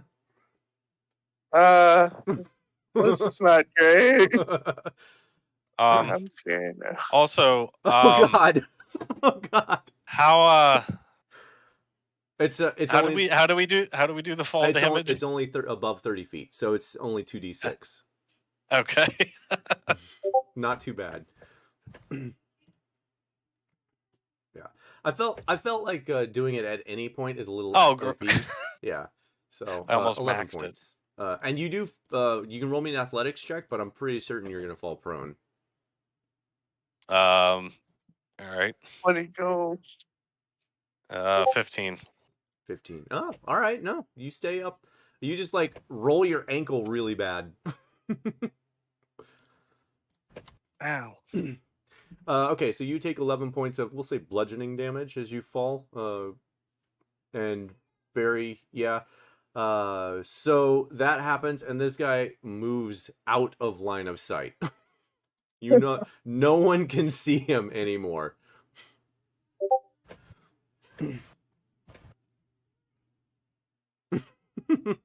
Yeah, good question. Okay, and with that, I think we're up to Kurgus. Kurgus, your turn.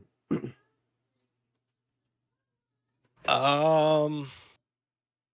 me 1 second. I'm looking for something.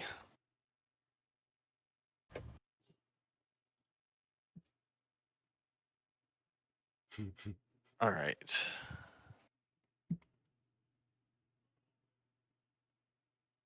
Still time.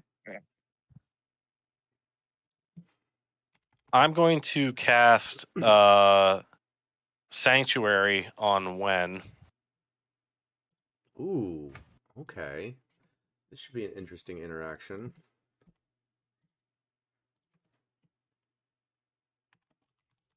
Wouldn't that end as soon as Wen tries to hit somebody? Yeah. When is Wen's turn? Well, he's first. He's literally right after you. Okay. In that case, yeah, that's true. In that case, I'm gonna cast Shield of Faith on Wen. Wait, you're protecting the person that they're... No, technically. Yeah, technically he doesn't know. I will say Win does look different. His movement is much more, seemingly Kurgus, much more forced. But it still looks like Win. Like it's really difficult to tell. You could try and roll an insight check if you'd like. If you even think you'd notice. Probably not. I just would have noticed that he seemed pretty hurt. Okay, that's fair. So you cast Shield of Faith. Your AC goes up by 2. Win. That should make things way easier for everyone. To die, probably. Yes. And then I'm going to wild shape again. Excellent. This time, what am I gonna do? Oh,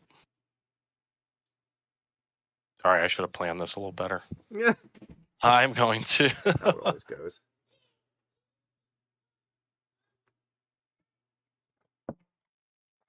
We got a pretty good amount of room in here, right? Yeah. 60 feet up and like 100 feet across or something like that. Where's the measurement? All right. Tool? Yeah. All right. I'm gonna wild shape into an elephant. Okay. That's a huge creature, right? It is. Yes.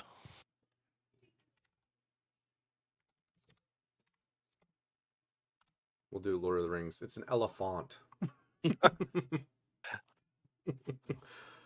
Okay. Okay. And then what else?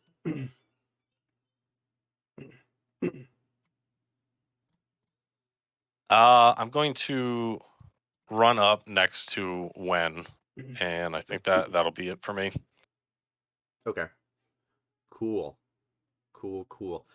When it is your turn, and basically your orders are to eradicate anyone who's not part of your now team, if that makes sense. Oh no. Like as much force as you can apply. Yep.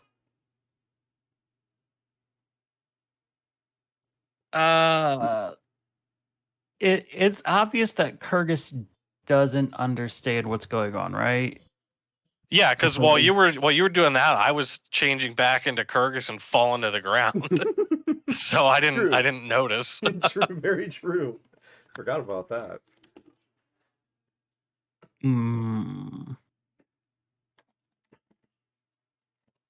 I can see Barry, right? You might actually not be able to. I don't think you can. No, you cannot. Okay. You can see Monty way back, and you can see Kyrgyz next to you, a large elephant.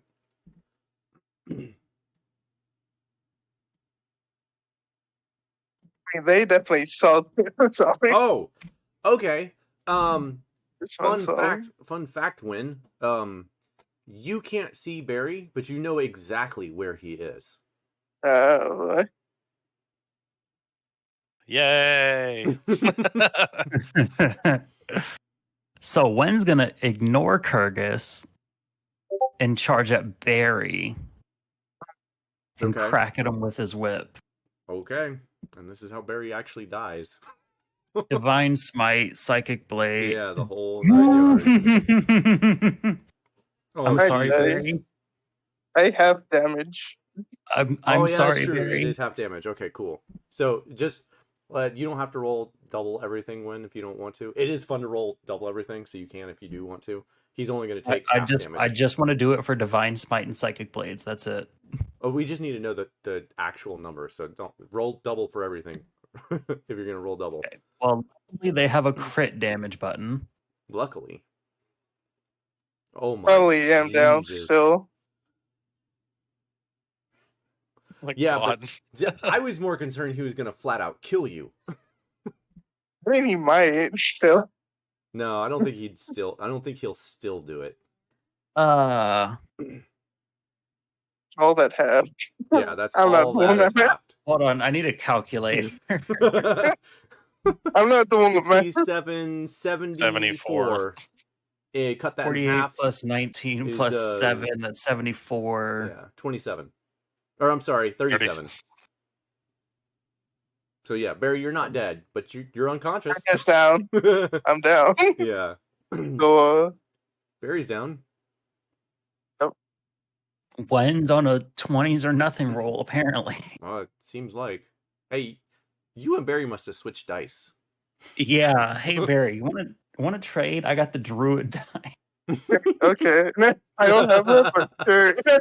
Sweet. That's hilarious. Okay. So Barry is unconscious. We'll turn you sideways. You're now also prone. Thank you.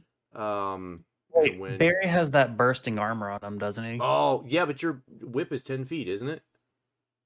True. Would you have gone close? That's the real question. I don't think you would have anyway. No, I don't think so, because Wynn would have actually known that too. About your armor. Yeah, plus I'm 10 feet away anyways, so yeah. I need to measure that. 10. Okay, you're good. Okay, cool. When that was your turn, anything else?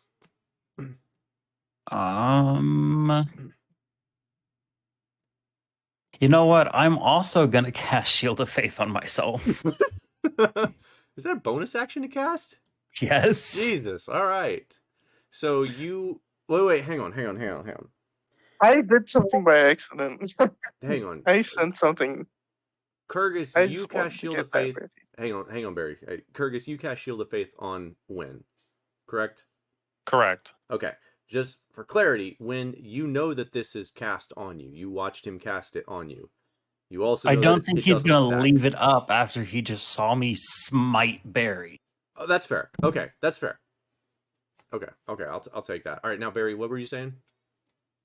I accidentally made a roll. I was just prepping for that roll. I gotcha. Sent it to you. I was just prepping, but I forgot once you click that button, it sends it. Oh, you're fine. Just ignore the roll. We're not counting that until it's your turn anyway. I was trying to prep, and then you're fine. Here, I'm gonna delete it. I never saw the roll. I mean, technically, only you saw it. Shh. Never saw it. Okay, well, we're getting close to everyone dying here. Monty. Oh no, shit. No, you're not. All right. So the little assassin girl runs up to the giant elephant and stabs her daggers into you, Kurgus. Where is the rolls here?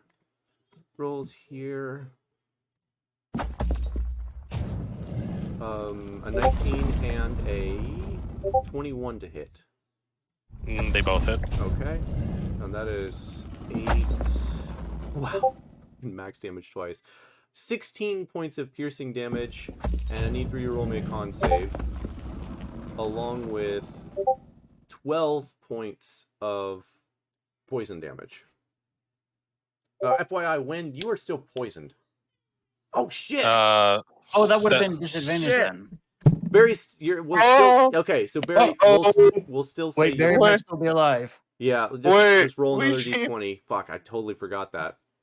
This is why I gotta get markers on you guys. Yes, Barry missed. Or Barry. I'm back to 21. I'm back to 21 health. Oh my god.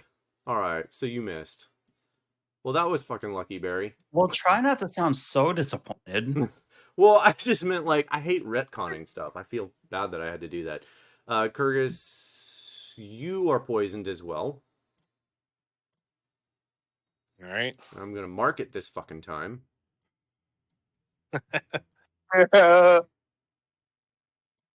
believe we forgot about that. I can't either. So yeah, Barry, you're still up. If that's shit. See, that changes everything. So Barry was still up. She was on after Barry too. That's fine. Whatever. We're here now. Okay, so Barry, Kurgus, you are poisoned, and she climbs up you, up your legs. She's climbing up your legs with her dagger. Fuck. Right. Yeah. I disagree with this course of action. I bet.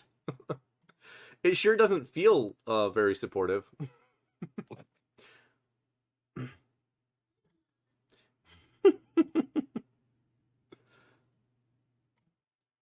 I'm sorry, and that was her turn. I'm sorry.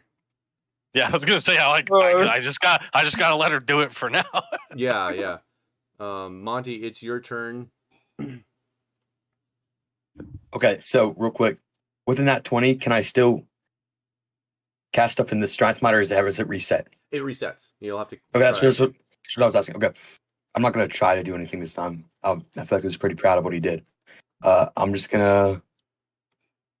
really have no bonus actions. Time to run up and attack things. Well, it's kind of hard to do that. I don't have a bow in my hand. Spear can't run away, and I am how many feet away? Dashable range? You can at least get into the fight. I mean, it's up to you. Yeah, but I just saw this guy mind blast one, or I just saw this guy spew, and I'm scared. Yeah, oh, yeah. I'm really. Yeah. It's hilarious. You're dumb enough where it won't affect you. You're kidding. You don't know that. Again, I'm gonna be honest though. I feel like Monty's too stupid to read the room and realize what just happened. He's probably still gonna charge in there, and yeah, Monty will just dash. And so, question: does dash add 10 feet to the bonus 10 feet I get from Giant Smite? Yeah, it doubles all of your movement. So if you have 45, Okay, so you now have 90. 60 feet tall ceiling. So I mean, you're on the floor. Yeah, Well, no, I know that. I'm thinking about something. Okay, you think I'm gonna kiss my daughter goodnight, and I'll be right back. You're gonna teleport back to the ceiling. Do y'all think that this ceiling's more sturdy than the ceiling in the cave? Like, I've got a feeling this ceiling might be a little bit better.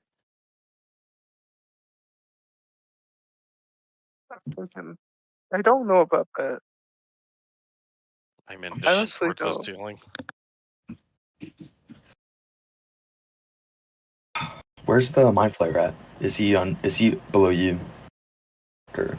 I don't think you would know where he is, honestly. I think you just know that there's at least this guy. Okay, then yeah, I'll probably. I'm trying to think. You came in. I think you probably did saw something here, maybe? Trying to remember. All right, I'm back. Did you saw the mind flare? No, I don't remember. Monty. Monty is Barry is the only one who's actually seen this until the fight. No, like did he saw him when he was here? Because I don't remember. I thought I did, but I could be wrong. Probably not. I think you would have. I think you would have seen him because he was standing in the doorway when he did it, and you were already there. So yes, I'm gonna say yes. Okie dokie. But you would have saw him disappear in this room at least. Right. He would have run. He would have run. He'd have run this direction. Yeah. Okay. I'm just running. I'm just gonna go up here. So. Oh, I'm sorry. As soon as you move, because you can't see him yet. As soon as you move, Kurgus, I will unhide him for you anyway.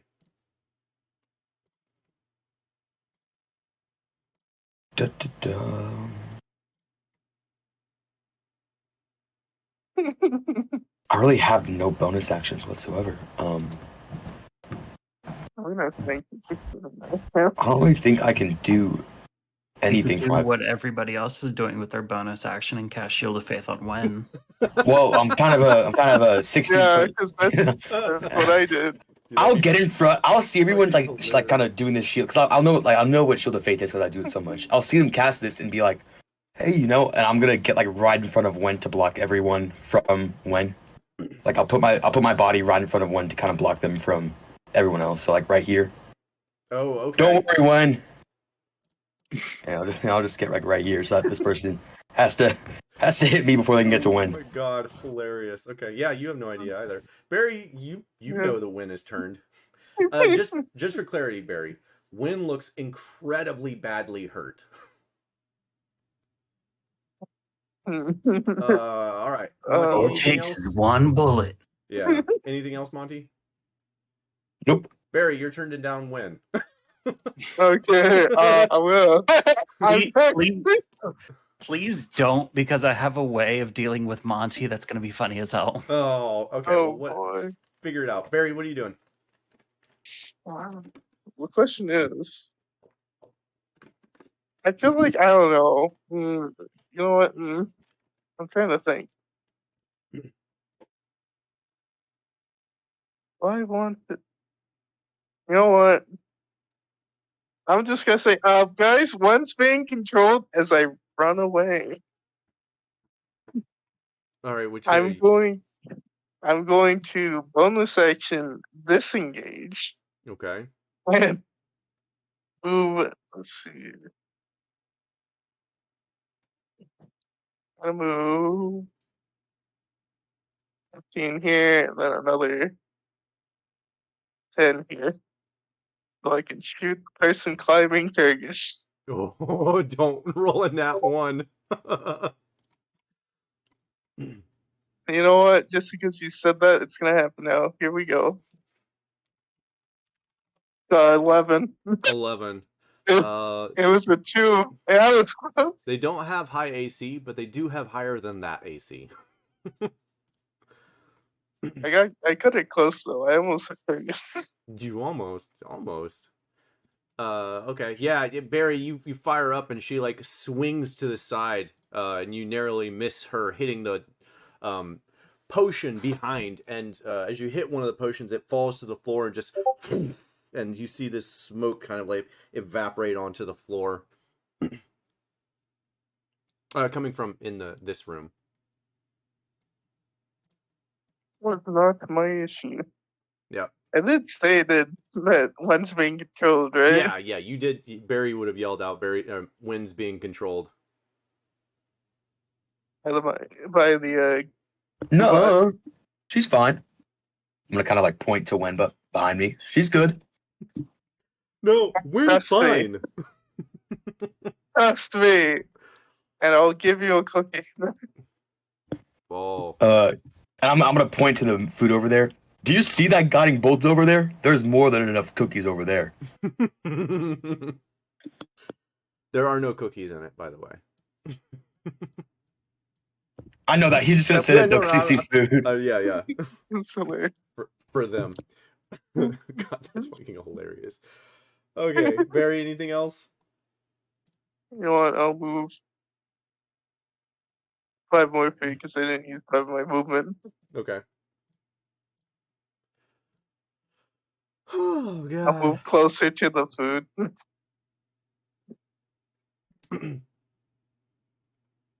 That's it.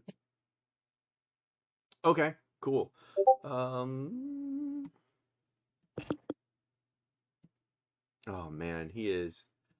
Kurgus, you're gonna hate me. There's a reason that they do not like fighting these creatures.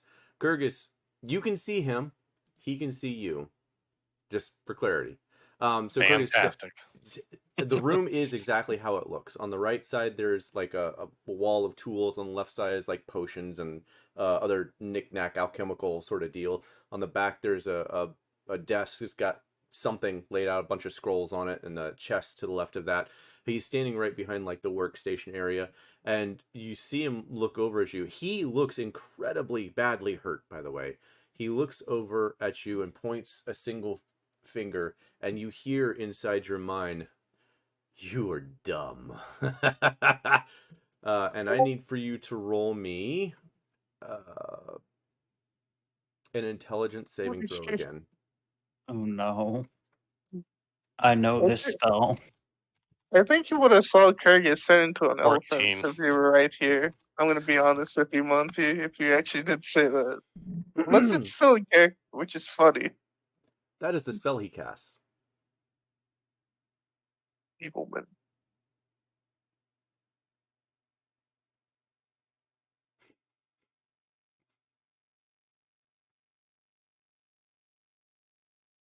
You okay, You rolled Kurgus? the fifth 14.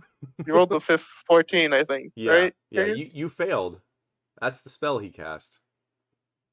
Oh my god. You know what? This doesn't change a whole lot other than like the speech thing. You're still wild shaped. You're still wild shaped, honestly. You are gonna take the 46. So let me roll that. 46.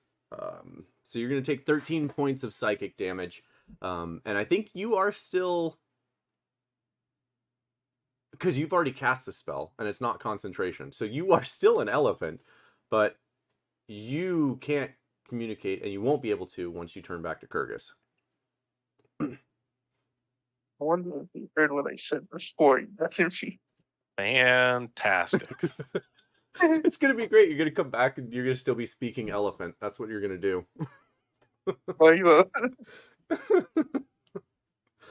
Okay, so yeah, that was you. He basically he's like, yeah, I'm good here, and he doesn't move, and that was his turn. And Kurgis, it's your turn. Can I fit through here?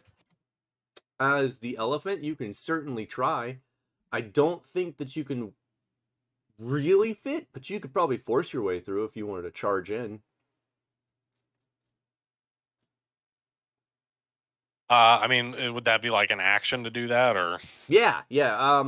It's depending on what you're doing by charging in. You just want to like trample him, then yes, it's an action. If you want to just push your way through the wall, then no, I'll have you roll an athletics check and let you do an attack or something. You know, if you make it. Okay, so it's just from the size of this, not the human on me right now. Yeah. Okay. Yeah. No, I'm just gonna try and run and squeeze through. Okay. Not attacking him, but like, or you're going to be attacking him.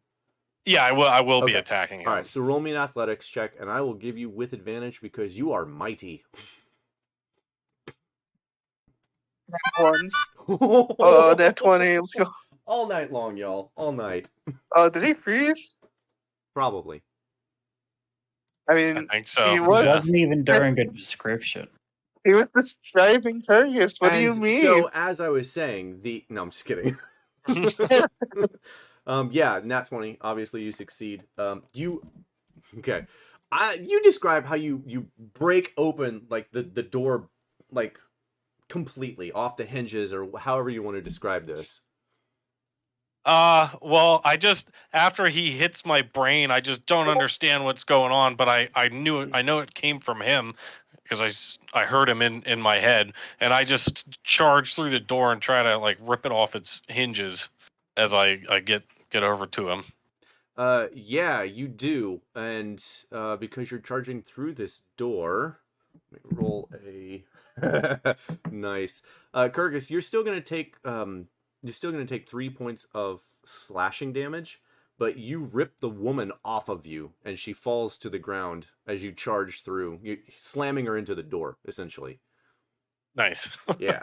So she falls off of you. You rush into this room, and this creature looks very scared as of right now. Okay. I'm gonna try to hit him with a gore attack. Okay. And that is a 20. I don't know if that now that won't show up here, but 20 does hit. Okay. And that is 16 points of damage. How do you do this? Do you want? Oh my god, he killed them. How do you do it, Kurgis? As I'm charging into the room, I just put my head down, and as soon as I get to him, I rear up and impale him with one of my tusks. Nice. He was like, I love it. That's fantastic. You stick it up through him and goes up through and just like slides down your tusk and sitting at the bottom. And at the same time, when you are no longer under the effect of any spell, along with the woman as well, who looks oddly confused for a second, and then regrips her her blades and like looks at you guys. He is dead. He's I see the momentary. I didn't mean to do that. No, that was me. Sorry. I see. There you go. Yeah. He's attached to you, Kurgis. I would have thought she momentarily was confused and then readies up to attack again, right? Yeah, she's like, huh, what? Oh shit, that sort of deal. I just want to make sure because I was looking at them. When? And they did move. When it's your turn, unless Kurgis is doing anything else. No, that's it for me. All right, when? Does the lady look like she's still about to hit us? She looks like she's standing in an aggressive stance. I'm going to lean over past Monty and look at the lady. Are we still fighting? She looks like really confused. Yes? Okay. She said it as a question. Like, yes? Wen's not questioning it. Oh, He's just gonna slam his whip with a 13. Oh wait, disadvantage. Disadvantage. Oh no. Nope, still 13 to hit. Okay. All right. 13 does not hit. Yeah. Anything else, Win? Gonna go like to the other side of Monty. But no, past turn. Okay. She sees that and like looks around like, on second thought, throws her daggers into the ground, and she let me find this thing here. Where is this? She ain't running for my 45-foot speed. I'm just saying that right now. She's dying. She pulls something out of her satchel and throws it on the ground, and a loud explosion, like think flashbang, loud explosion happens. I need for Monty, I need for you to roll me a... Oh, it actually doesn't say. Oh, there is no save. Wow. Okay. So within a 10-foot cube of her, Monty, I need for you to take 13 points of psychic damage. And as the smoke clears from the area, she is no longer there.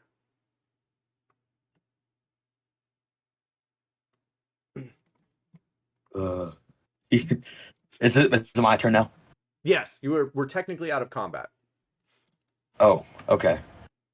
Monty's gonna kind of like spin around with his his head like on her shoulder for a good like 5 seconds. Be like, "Yep, she's gone, everyone. She's gone. I handled it." Wen's just gonna lay down. Oh, shit, Wen! And he's gonna kind of hurriedly get over her. Do any of you guys know CPR? You know what? Like, Kind of funny. Comes on Wen's chest. I want to distract this person.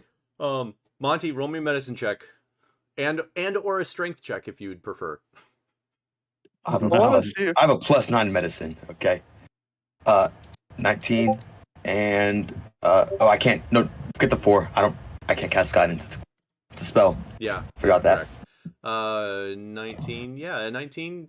You definitely know how to do CPR. However, Win is still awake, and you are very certain that Win is poisoned. I'm still a giant, right? Yeah, that's why I was having you possibly roll a strength check too. Okay. I think with a 19 though, and your medicine, you're like, I know not to push this hard. With 19, would I know like? Would I know like with the poison itself? Would I know where it entered through? Because I'm more getting to the thing. Wounds. Stab wounds that are over his body. Okay, so there's nothing I can do.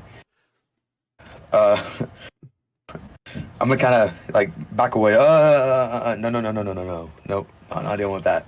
Last time I dealt with something about poison, actually we don't have to talk about that.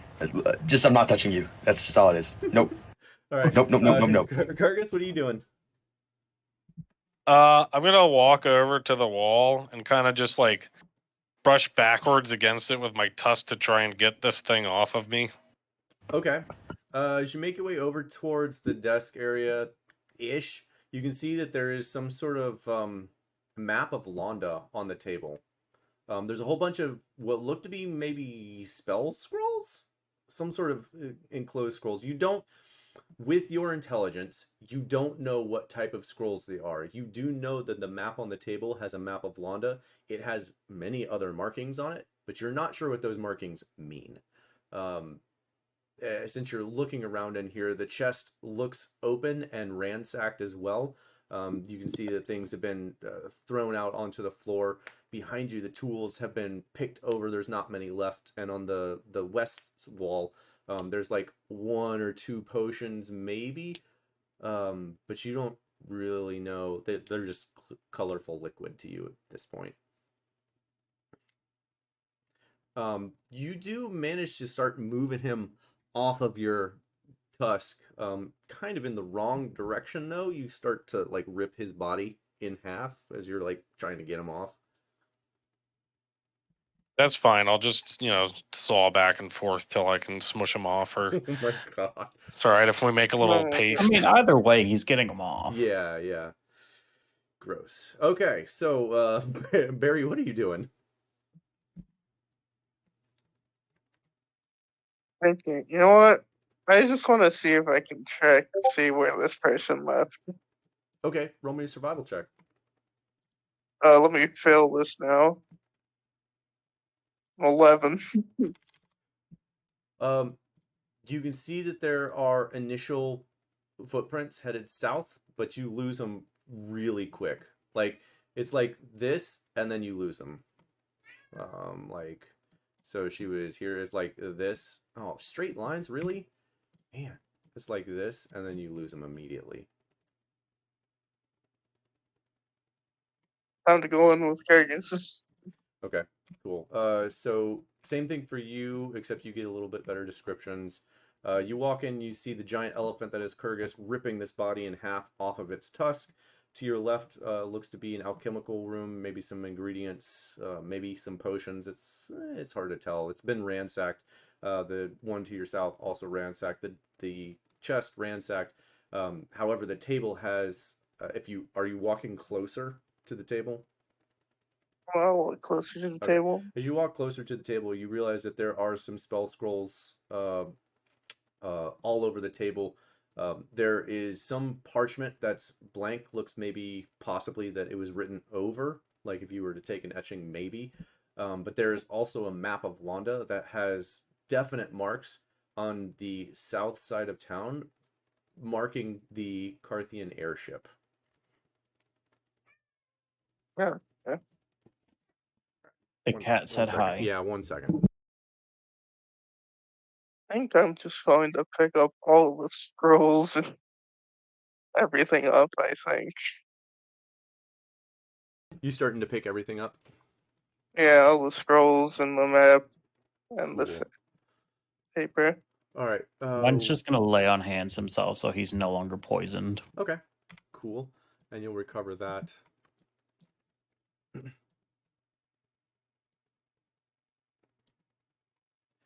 Okay, Win, roll me a perception check. Monty, roll me a perception check. And Barry and Kyrgyz, the two of you in this room hear an awful grinding noise to your northeast, followed by, so many nat 20s tonight, followed by the sound of boulders falling and splashing into the water and around the wall, and the ceiling shakes above your head. Monty, because you rolled that nat 20, Monty, you catch sight of this person.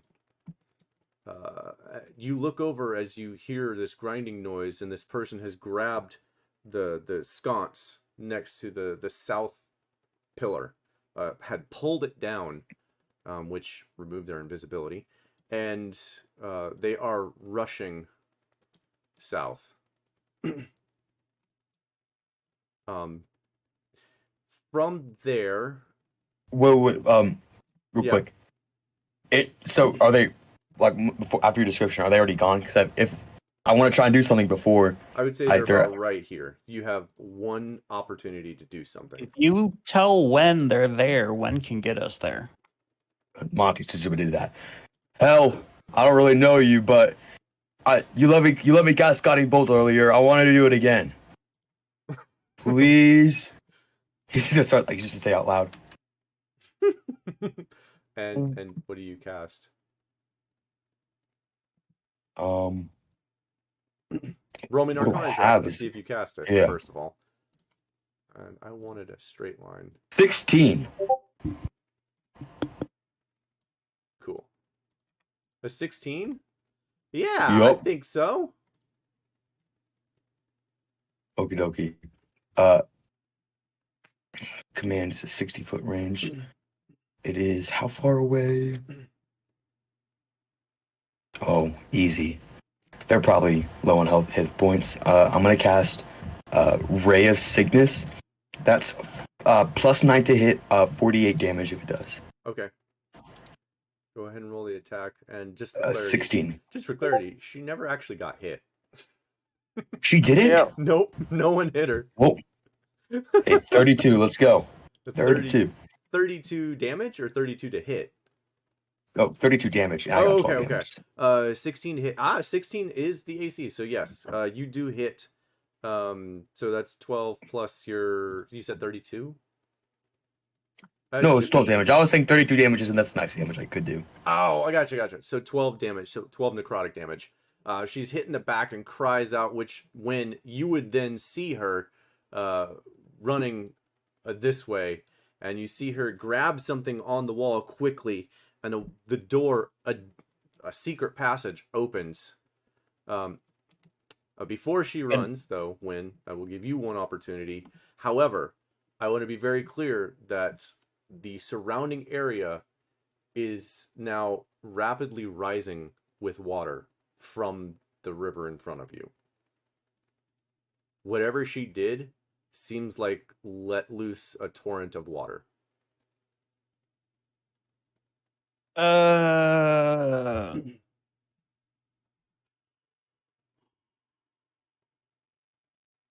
feel like this is going to be our TPK finally. Might be.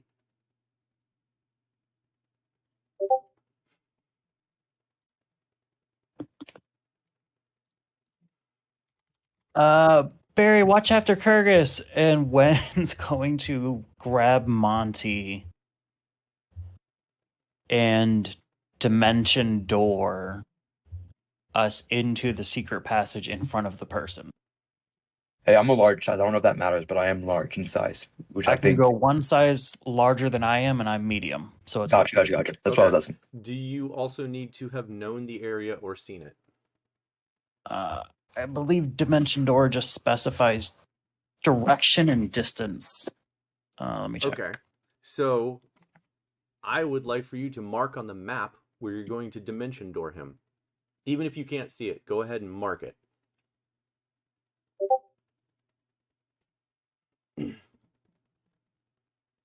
No, it's any spot within range. So I'm going to put us...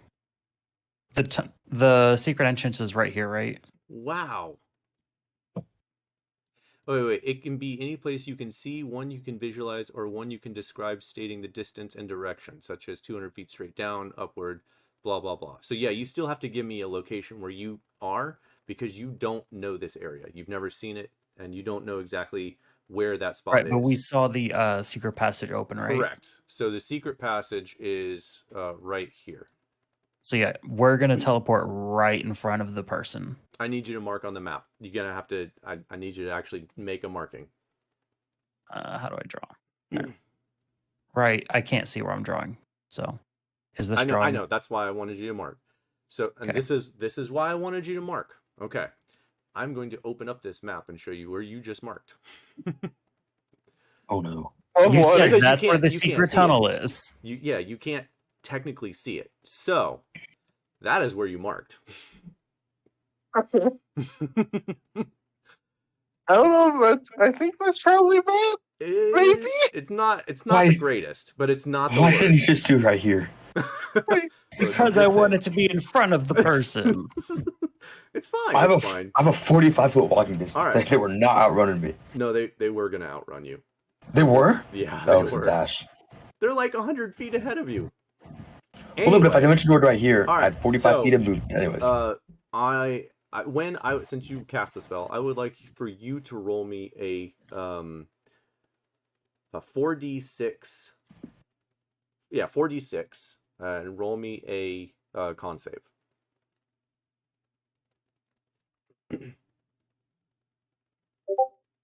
24. Okay. The con save is your spell DC, whatever your spell DC is. 4. Oh my god. Monty, you too. I need for you to roll me a con save. I also got a 4. Oh my god.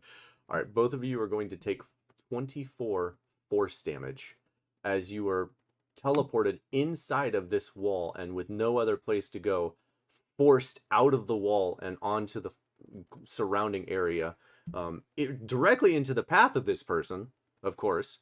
But Monty or Wynn, I believe you're down, aren't you? Yeah, one's unconscious again. Yeah, well, Wynn's unconscious, and yeah, there we go. And Monty, you are all of a sudden, being as dumb as you are, all of a sudden in a new spot after being touched by Wynn, standing in front of this person who is running away, who looks absolutely shocked now. I'm gonna say out loud, wooden stick, and just like bash him on the head with the end of it.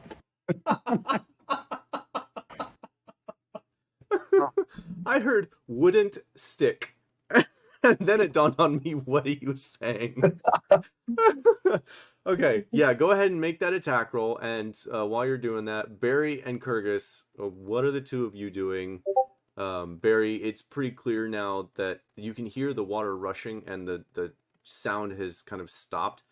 What are the two of you doing now that... And let's get out of here.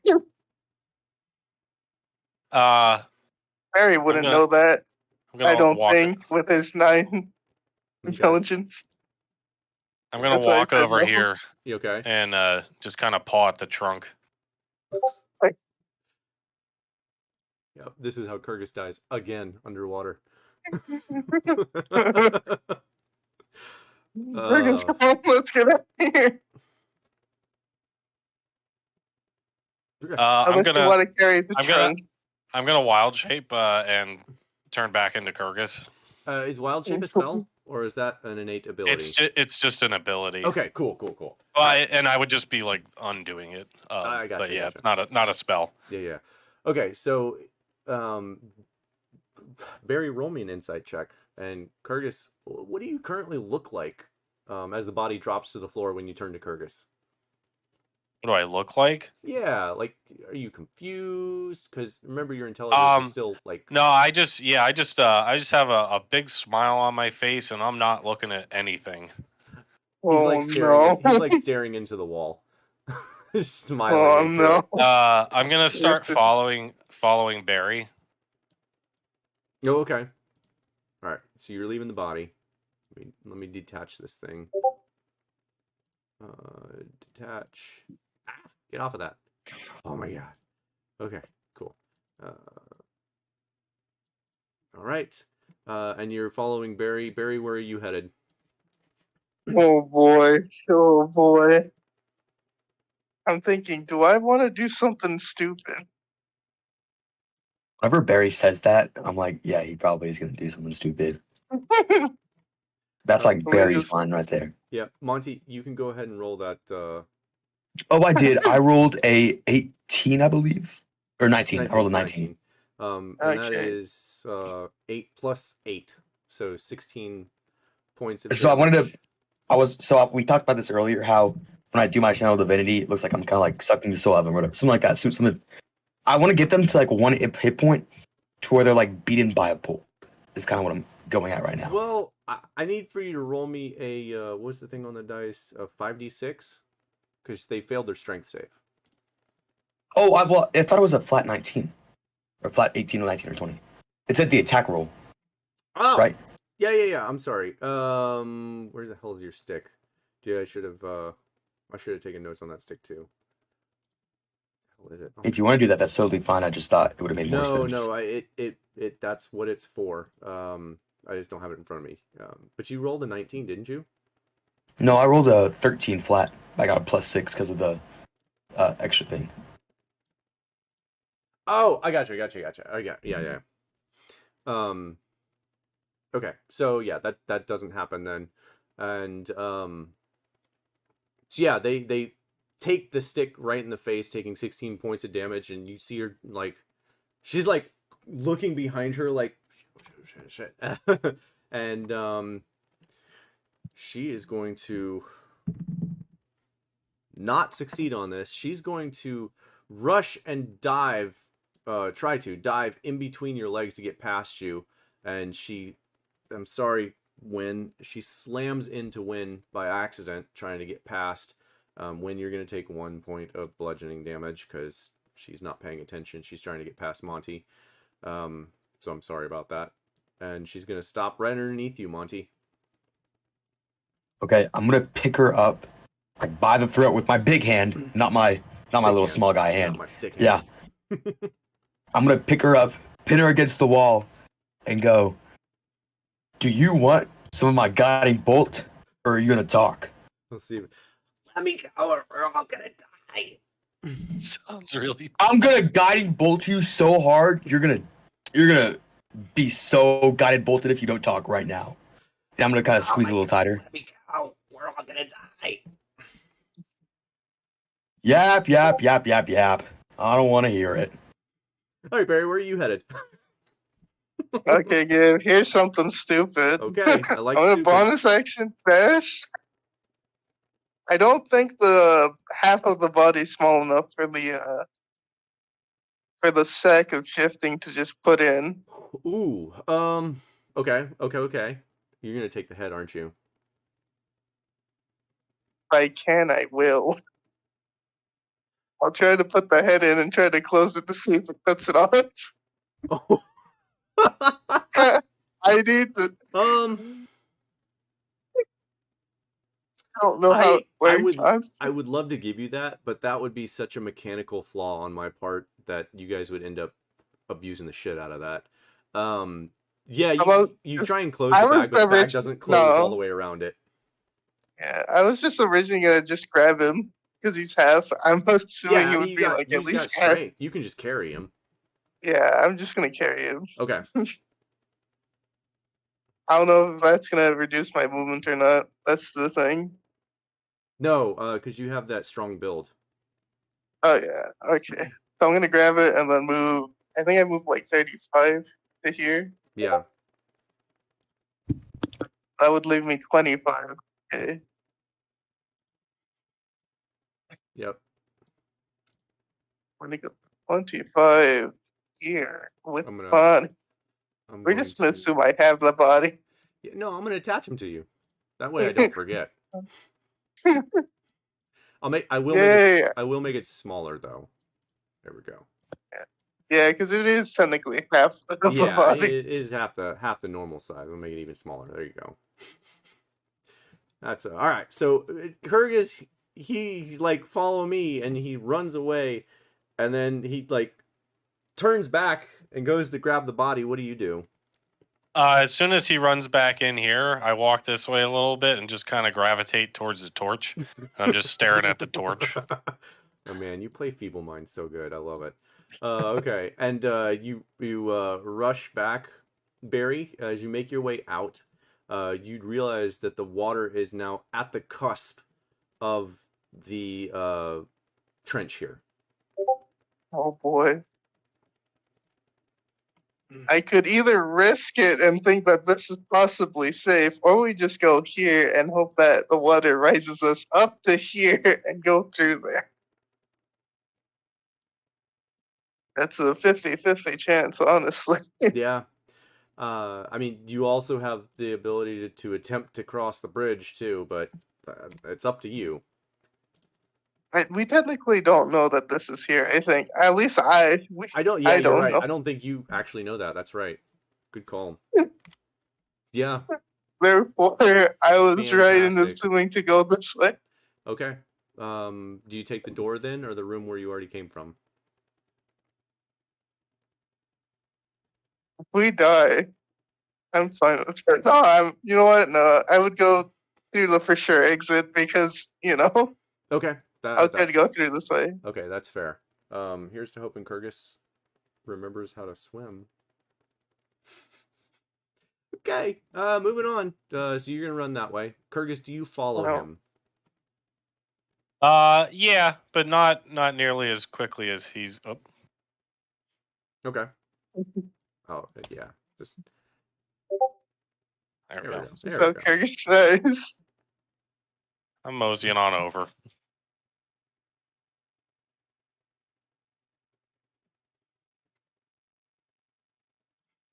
Okay. Cool. Kyrgyz, by the time you get over there, moseying on over, Barry's in here like trying to figure out how to like get taller.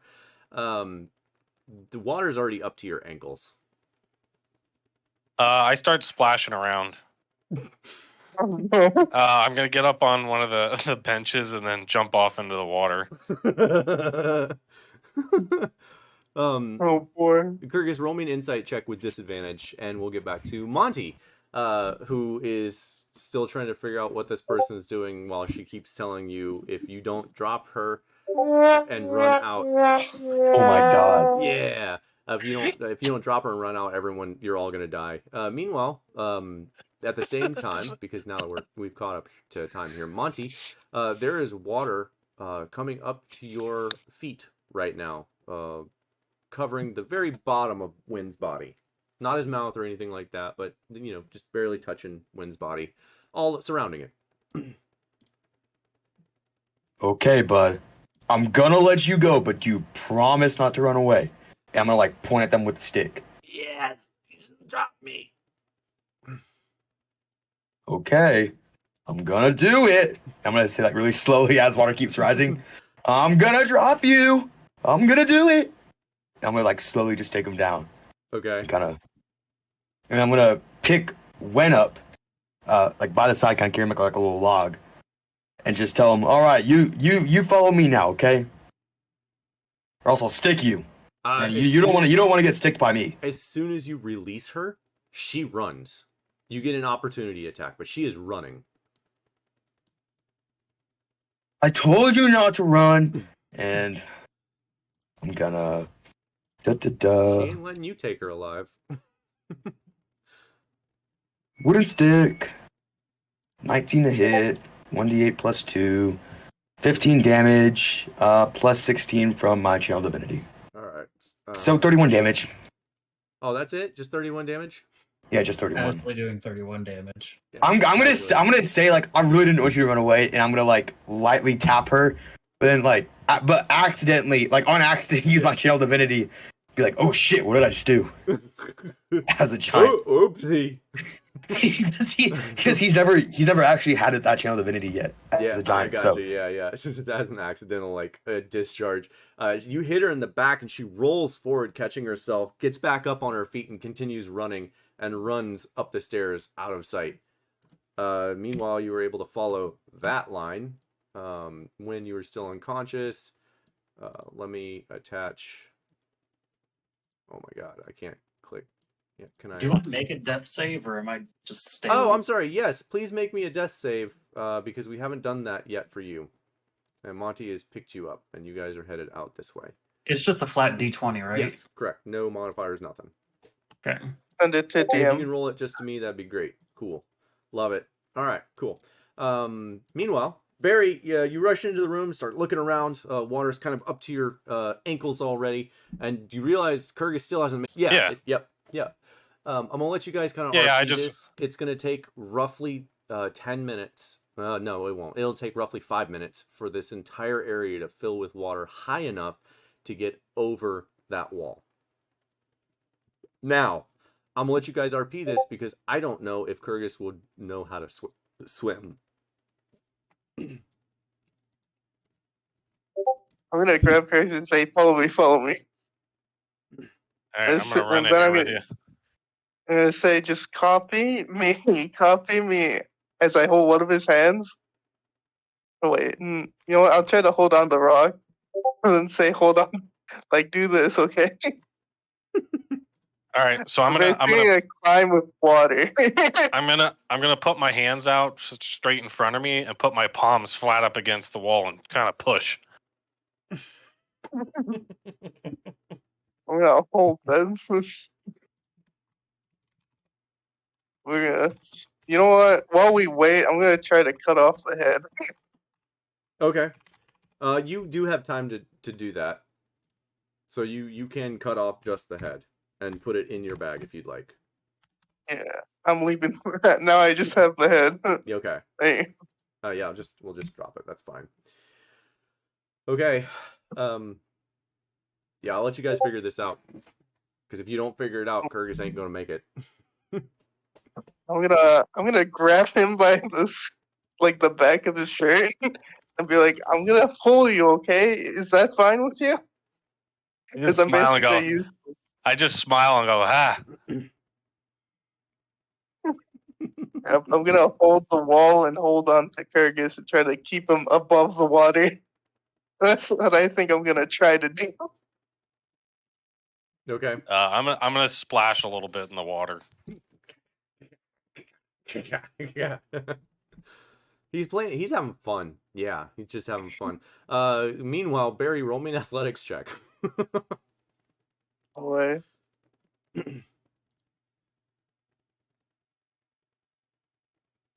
Athletics, here we go. Oh, 22. Nice. All right. So, are you? And he freeze? Oh wait, no. You're thinking. Is he muted? Hang on. Oh. All right, we gotta retcon one thing. Once this is done. Okay, so you are like holding the wall, and every time the water gets up to his head, you like pull him up, and then like jump up and grab the next one, sort of deal. Yeah. Okay, cool. What do you do when the water gets up here? Are you going to? Oops. Are you going to the edge? I'm gonna like once we get on the edge, right? Yeah. I'm gonna throw him up first. Oh, you're gonna throw like, pick him up and throw him over? Yeah. Okay, so like as soon as you can climb up, you like lean down, grab him, and go and throw him over the wall. Yeah. All right, nothing like a little dwarf tossing. Kyrgyz, do you allow this? Oh yeah. All right. As soon as he tosses me, I go ah. Roll me a 1d6. And you're gonna take that amount of damage for landing. Cool. Yeah, you'll take 5 points of bludgeoning damage, and you're still really dumb, and you make it over. What do you do for the next like minute before Barry gets over? I just walk up and down the hall, and I just run my finger along it, and start going up the stairs. Oh, beautiful. Okay, Kyrgyz, I rolled for this. Kyrgyz, you're running your hand along the wall. All of a sudden, it like you find something that's kind of fun to touch. It like moves a little bit, and you touch it a little bit harder, and the wall, right here, opens up, and you can see inside that there's another room. I enter the room. Oh. Okay, there's no water in this room. Just FYI. Yet. Okay, so let me open it up the rest of the way. As you make your way in, you still see nothing yet, but there is lots of space. I'm gonna go towards the light. Okay, you make it about right a little bit further before Barry gets in here. Barry, when you get in, when you get over here, Kyrgyz is gone. You can see that there is a wall that has been opened up here, but you do not see Kyrgyz. I'm just gonna check this. I'm gonna go to here and check to see from here, right? If he was there. At least I would try to run up and check to see if he was there from here, I think. Okay. Yeah, so as soon as you like rush past, like looking, you see him aimlessly walking towards the torch at the far end. Kyrgyz, over here. I don't respond at all when you say my name. Oh boy. I guess I have to run in there with him. I don't know who goes first, but yeah, I'll be at least right here. Okay. I don't know. So you'll run in. Kyrgyz is just aimlessly walking. You guys can keep RPing. This is fantastic. I love it. Yeah. I'm not running. I'm just walking over towards it. I'm trying to run towards him. Like, Kyrgyz, stop me as I hold his hand. trying to drag him with me. I'm gonna like kind of resist a little and point at the torch. Huh. I'm thinking, what do I have? You know what? I'm gonna take out the shard dagger and say, "Look at this." He pulls out a blade. So he pulls out a blade that's about 5 feet long, and it is fully encased in like purple shadow, black shadow sort of swirling around it. The blade itself looks to be purple and black crystal on the interior blade itself. Yeah, it's pretty. It's real pretty. Ooh, do that. Okay, now let's go. What is it? All right, I'm following you now, Barry. I love this. This is amazing. You guys are the best. All right, so you're following him. But Barry, by the time you get back up here, the water is already up to your shins. What? I'm gonna start running and be like, "Come on, Fergus." Trying to make sure I'm still in line of sight of Fergus. Yeah. Every time. Just making sure he's following you. Yeah. Holding his hand if you have to. But you guys make it up the stairs eventually, and the water will eventually stop. Maybe. Oops, that's not what I want. All right, so you guys make it up back into the house. Meanwhile, Monty, carrying Wynn, you get to about right here, and your giant smite. Oh God, your giant smite drops. And in turn of point, I need for you to roll me a athletics check to continue holding Wynn. And I got a 2. You drop Wynn. Immediately. By the way, Monty doesn't remember what happens in his giant smite, so he's. Oh Jesus! The last thing he remembers was being on a ceiling or like getting down from a ceiling. Like that's the last thing he remembers. Wynn is currently unconscious at your feet. When you that is another failure. Holy shit! Did I kill Wen? He's gonna say like out loud. You don't know that yet. No, yeah, you. Oh, he says it out loud. That's what he's saying. He believes that you are done. As soon as you drop, I mean that's fair. That is fair. Like I have no spells. I have healing word. Oh my god, I have one level 1 spell left. Oh my god. I'm gonna cast healing word on Wen. That's good, because he had 2 failures. 7 hit points. Wynn, you're back up. I need for you to roll me what did we agree? A con save? I think it's a con save. I don't remember. For Yeah, I think it's con saves. For exhaustion. Oh no. 2.1 or 2 15. points of exhaustion per one. failure? I think we said 1. Is it per failure though? Yeah. Okay. So yeah.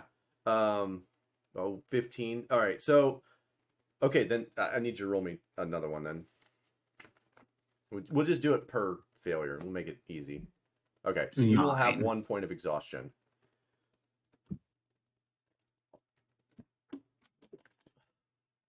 Wen always just has a perpetual point of exhaustion at this point. I know, right? But when you were conscious again, and not in the place you remember being. In fact, the last thing you remember is stepping into the dimension door. Oh, so exactly where one wanted to be. Why does it have like his hands like over his like head and stuff? Like holy shit! When I killed you, when I feel like I thought you died. When I think I killed you at some point. I don't know. Like you were at my feet. Gonna look at Monty and slam a cure wounds into his own chest. Was it really that hard? Let me see how much I actually heal for. By this time, just so you guys have some clarity as well, the water is already up to your lower knee, your upper shin, or your upper shin. Wait, why is there? Watch not look down because he hasn't noticed the water yet. He was so focused on Wen. Why is there water here? What the fuck? I don't know. Let's get out of here. When she's gonna like stand up. Where is here? Out. You don't drink very often, do you? No, but I giant smite very often. I know that I can't really remember anything. What? Gwen's not even turning around. He's just walking out. Gwen trudges through the water up the stairs behind you. Do you follow him? Yes, I do. Excellent. All right. Cool. Fun stuff. All right. So, you guys managed to get in here. I made a faux pas, just so you guys are aware. I made a faux pas. This wall was supposed to be blocked off, so you couldn't get over it. You had to go through the door, but it all worked out. I'm good. I'm happy with how this turned out. This is fantastic. This is actually better than how I planned it. So you guys did good, real good.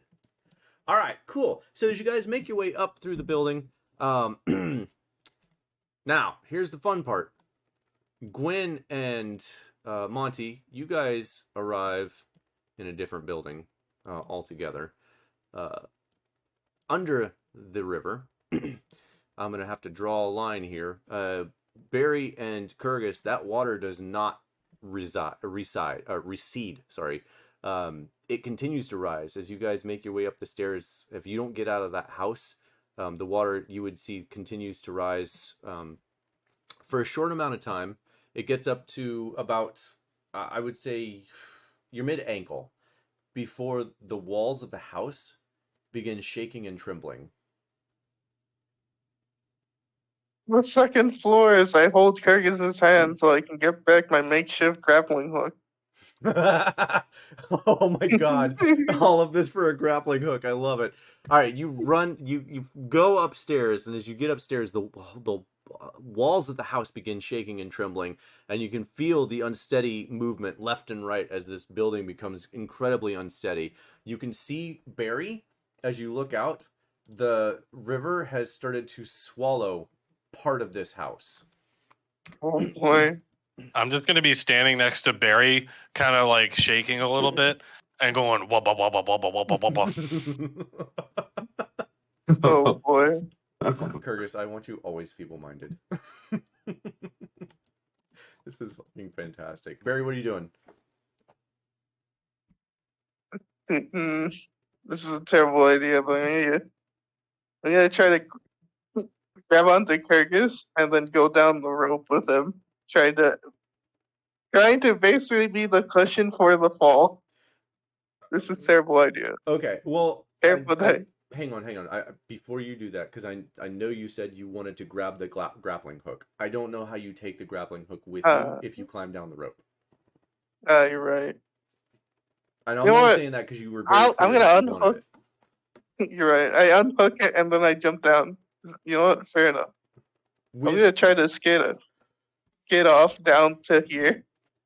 Okay. No. Okay. Kurgis, obviously, you're not going to be able to really see what's going on. Do you leave Kurgis up there, or do you throw Kurgis again? You know what? I'll Or throw Kurgis. something else. You know what? No. You know what? I'm gonna try to lift him and try to lower him from the balcony down, almost, and then drop him. Okay. Slightly lower. Roll me an athletics check. There we go. We're falling together. You're falling together. 20 feet down, you're actually going to take 3d6 because you're going to hit the building on the way down too. So you'll both damage as you fall into the mud. Wait, roll 3d6.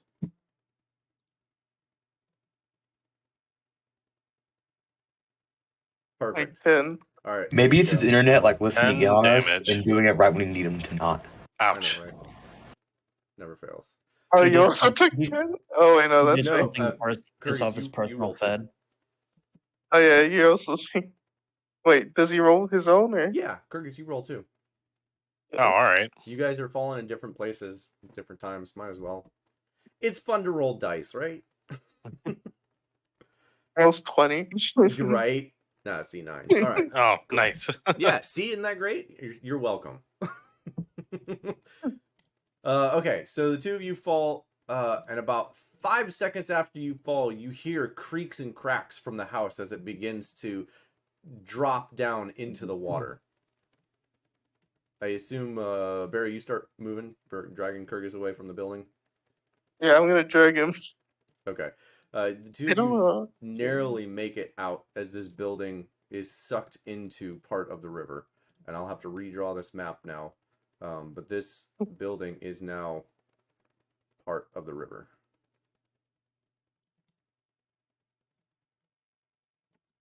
And I'm trying to leave him out here. I'm just gonna look back at where the house was and just clap. When and Monty, same sort of situation. You guys get into the house above, start looking around, realize the water is still kind of coming up, and as you guys get, do you guys? Let me ask: as the water is still coming up, do you try and leave the house? Yeah, Wen's just not even turning around. He's like, nope, we're done. Okay, cool. Monty, what about you? Monty just goes where Wen goes right now because he knows nothing. So you guys make your way out of the house. About 40 seconds to maybe a minute after you guys leave that house, it also, half of it collapses into the river as well. And so now this house is basically gone. And there is a wider section of river. And this section right here is deeper than it had been before. You can see kind of like waves and stuff going down rapids. Cool. All right. Yeah, so all of that happens. What are you guys doing now? I go to Dakota. I think we need to pray. I think we need to pray. And he's gonna kind of he's gonna like get on his knees. Wen just walks away as soon as Monty closes his eyes. Sick. I'm gonna follow Barry, and just kind of trail behind him, just looking all over the place, looking at everything, stopping every once in a while. I'm gonna try to take him to Dakota. Oh, okay. I feel like he's the only one that will answer my question. Okay, cool. You work to take him to Tagodo, so we'll get there. When you said you walk away, where are you headed, Wen? Wen's taking a roundabout path to Tav's house. I like you call it Tab's house. Yeah. It's Tab's house. Okay, so like up and around and down. Pretty much. Okay. Monty, you pray to hell, and you don't have any spells, so I know you're not casting anything. You can RP if you like, but when you open your eyes, Wen's gone. Oh. She probably just left mid prayer. I don't know. Right. Does Monty has no clue where he is right now, right? Like he hasn't been in this town before. Yeah, no, not really. Yeah, Monty. So let me, Monty, stepping out, opening your eyes. You kind of like look left and right. There's a street going north and south. There are a few people. You can hear the sound of gas and cries from the southern side, and it sounds like they're getting louder as you're standing here. You can see some people rushing up to your general location from the south. What the fuck did Giant Monty do? He's gonna say to himself. He's gonna kind of get up and be like, "Hey, if I did anything to annoy you guys, I really didn't mean it. It's just, I just, yeah." Well, you turn around and half of that house is already gone, so you have a fair idea of what just happened. You sure you want to stay there and say that? Like, Gabe, Monty has been Monty for like maybe 10 seconds. Like he has no idea what's going on. Okay, that's fair. It's been like a minute and a half, but still. Oh, okay. That's still pretty fair. Okay, so yeah, they're coming from way down here. So if you're waiting for them to come up, they're rushing up to this area. Yeah, I'm gonna kind of like wait for them so I can kind of talk to them because he's kind of oblivious right now. Yeah. Okay. That's fair. So they come up and like, oh my God, what happened? What happened? It fell right into the river. Well, you're gonna laugh. I really don't even know. I kind of went black. and I just woke up and I was in this house. What? I mean, what do you mean you don't know what happened? What? But like they're like pointing, and you can see that it's still pieces of the building are like falling into the river behind you, like. They're like, but that doesn't. What? I really can't tell you anything. It kind of became big. I think maybe like 10, 15 minutes ago, and now I'm small again. So you did this? No, it wasn't me. I think the big me was there, but now little me is up here. Okay. And I need to light retcon here.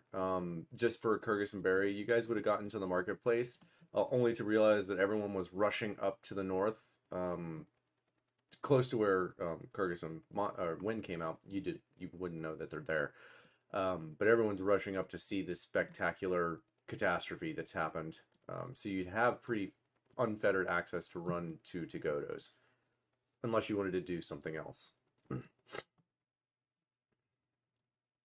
Not me. I think I'm definitely thinking of going to Pagodas, only because these people are not gonna listen. Okay. The Lena's in there, probably not gonna be okay, so I'm not gonna do that. That's fair. That's fair.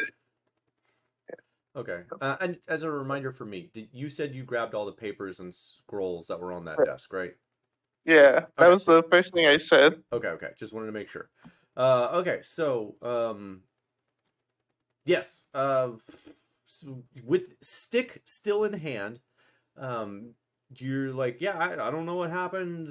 I'm even gonna so I'm gonna be like, oh, here, look, there's a big version of me, right? I'm gonna giant smite. Where am I? I was just underground. I was killing someone, I think. Where am I? What? They just start screaming. Giant! Hey, even as a stupid giant, I know racism when I see it. Okay, I'm just as capable as you can be. I'm gonna point at I'm pointing at the louder screamer. Isn't Monty a massive racist against bugbears? Yeah, he is, and also, it's not just one person; it's many people screaming "giant" and running away from you. You'll point at the first person, then point the next, at the next, and then the next, and then the next. A couple of them are guards, and they have weapons out running at you. Whoa! He's gonna ungiant smite. No, wait, where am I? Wait, why are y'all charging me? What did I do? Switching back to normal Monty. Yeah. So with stick still in hand, drop your weapon. Drop your weapon. He's gonna. Guys, okay. This is gonna sound crazy. I know. Pointing blades at you. Drop your weapon now. Please, this is so. I can't drop it. Please. What do you mean you can't? Open your hand and drop the weapon. He'll put on his hand, and it'll do nothing because he can't move his hand whatsoever. You know what? Stay there. We'll pry it off your hand. Please don't do that. They attempt to pry it off your hand. Your hand is like solid obsidian. Everything that they do to try and pry it off does not work. They use their fingers. They like boots and hands trying to like pry it off of you. One of them uses their blade to try and like pry your finger away from it, and it chips the tip of his blade. Like my finger did itself, or the stick? The in between your finger and the stick. He like fragments part of his blade off, trying to wedge your finger away from your stick. Well, apologies. I guess you're right. You can't remove that. What happened here? Oh my god. Okay. You're gonna have to. I'm about to become giant again. Do not attack me. I think that one can explain what happened. You're gonna. They all take like 3 or 4 steps back. Yeah, I'm gonna grow like 10 feet in radius, y'all, or 5 feet in radius. Y'all may want to. I'm gonna ask them to get even farther back because I'm like. Yeah. They all draw their blades one more time. They don't charge you, but they draw their blades in anticipation of you attacking them. Okay. So I'm not like I'm good to giant smite y'all. I'm not gonna. I'm good. Yeah, no, they already. That was when you giant smited. So whenever. Oh, that's okay. what they're gonna do. Why do I keep going from one as Giant Monty? Why do I keep going from one place to another and then another? Because he doesn't realize that. Yeah. That like regular Monty is the main person. Like he thinks that he's the obviously like the main person. Yeah. Wait. So, what do you guys need? He's gonna ask to the guards. What happened? What do you mean? A lot of things happened. What happened to the house? And you look back, Monty, and you realize that half the house is missing and into the river. Oh, okay. So there's this squid guy underground, right? And there was this little girl, like a really short person, okay? Then they started fighting the elephant, and then they made the girl down there like super cool and all that. She had like purple eyes for a little bit. It was really cool. And then we fought, and I was kind of like the team support. I casted Guided Bolt. Yeah. I casted Guided Bolt at the Mind Flayer, the little squid guy. And then I saw the little half-elf run away, and then the purple-eyed person, they got me to them. I then stuck it to the man and pinned him against the wall. And then, yeah. This is Monty right now explaining everything that happened. Okay, so yeah, you're explaining that, and they just like, as soon as you're done, they're like, "What?" Like in absolute disbelief. And we're gonna pause real quick over to Win first. When you make it to the manse, shortly after you hear people screaming, "Giant!" Do you go inside? As the player, I want to let it play out, but Wen would go back. Okay. Honestly, it's still gonna happen unless you're running back. Yeah, no, Wen's gonna start going back. But are you running or walking?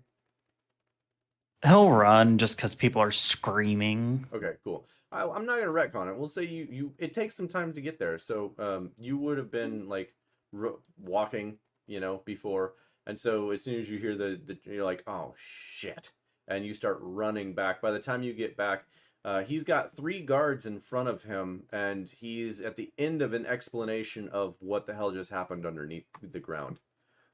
There you are. Hold on. I'm gonna wave the guards away. It's okay. He's safe.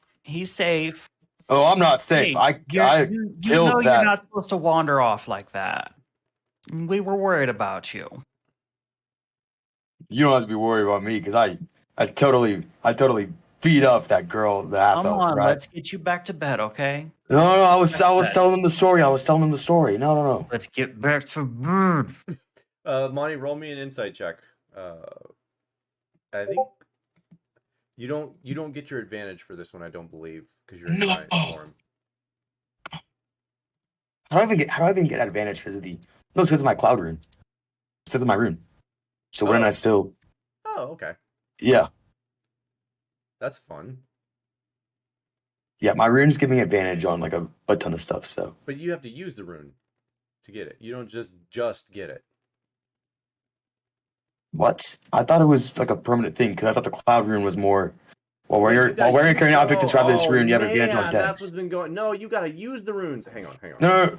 It says to enhance your gear. They have a passive and active. Okay, it's passive and active. Okay. Thank you. Okay, cool. I was like, I know that you have to use runes. I didn't realize they also had the passive. Yeah. No, I have to use the rune for the. A ton of advantage. I'm caught up. We're good. All right. So yeah, you still get your advantage. I was saying it because you were in your giant form, but it doesn't really matter since you get it as a passive. So, yeah. Monty, you gather he's trying to like get you out of the situation gracefully. Why would you want to do that? He won't realize someone said that to him thinking in his head. He's just gonna say out loud. But why would you want to do that? for like no like interrupt everyone's For conversation. No reason. Yeah.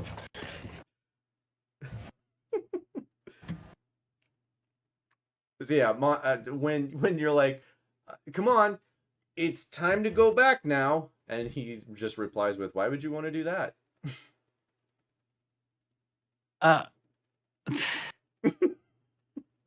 He's gonna turn around and whisper to the guards.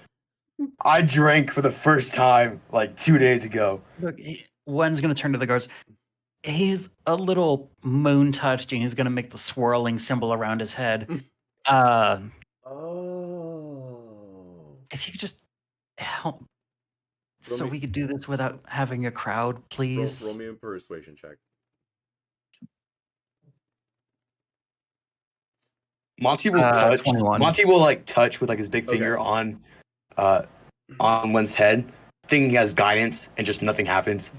He's just excellent. He's just putting his finger on his head. Yeah. Oh, all right then. But here's what we want. Whenever he's feeling better, bring him to the town council. Well, don't bring him to the town council. They're busy. Bring him to, and I don't have it on map. Again, I need to update this map. They are going to specify that they want you to bring him here on the map.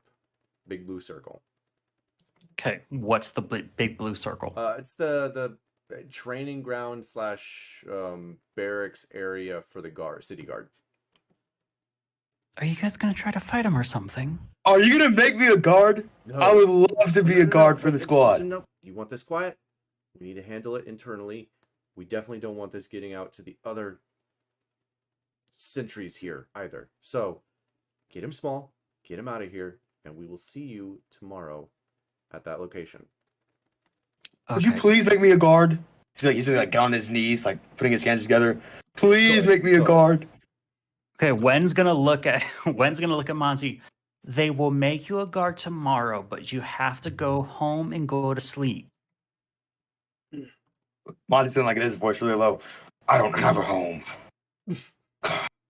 We're gonna go back to Tav's house. You remember Tav, right? Oh, he's gonna shake his head. No. Okay, Tav's really nice. Come on, I'm sure they'll have food for you. They'll have cookies. Cookies. All right. I want ale. Okay, I'm sure they have ale. All right, let's go then. Let's go. Okay. All right. So the two of you, do you convince him to giant smite? At this point, Wen doesn't care. It's going to be the same thing either way. It would have been more than a minute anyways. Like, okay, that's fair. Yeah, as you get to the gate, and the guards are like, they draw their blades as well, and then the giant smites, and like, oh, and you have this whole same conversation. And you as soon as he giant smites, Wen smacks Monty on the back of his head. Don't do that again. Get through that 17 AC, bud. I'm kidding, but it's for flair. Do what? It's for flair. Don't do that again. Do what? He's gonna like throw his hands up. Yeah. When you roll me an insight check, because you guys actually don't know this about him. Natural 20. When it is very clear to you that he doesn't remember anything between his shifts. He doesn't remember the other thing doing any of the things. Wen's just gonna pinch the bridge of his nose. Look, I pulled some strings with the guards. You owe me. Tomorrow you gotta go talk to them. It's taken care of. Just don't giant smite in the middle of town again. It's really fun, but fine. Hey, fine. Don't do it in the middle of town. Yeah. What do you expect me to tell the people if I can't be a giant? I don't even.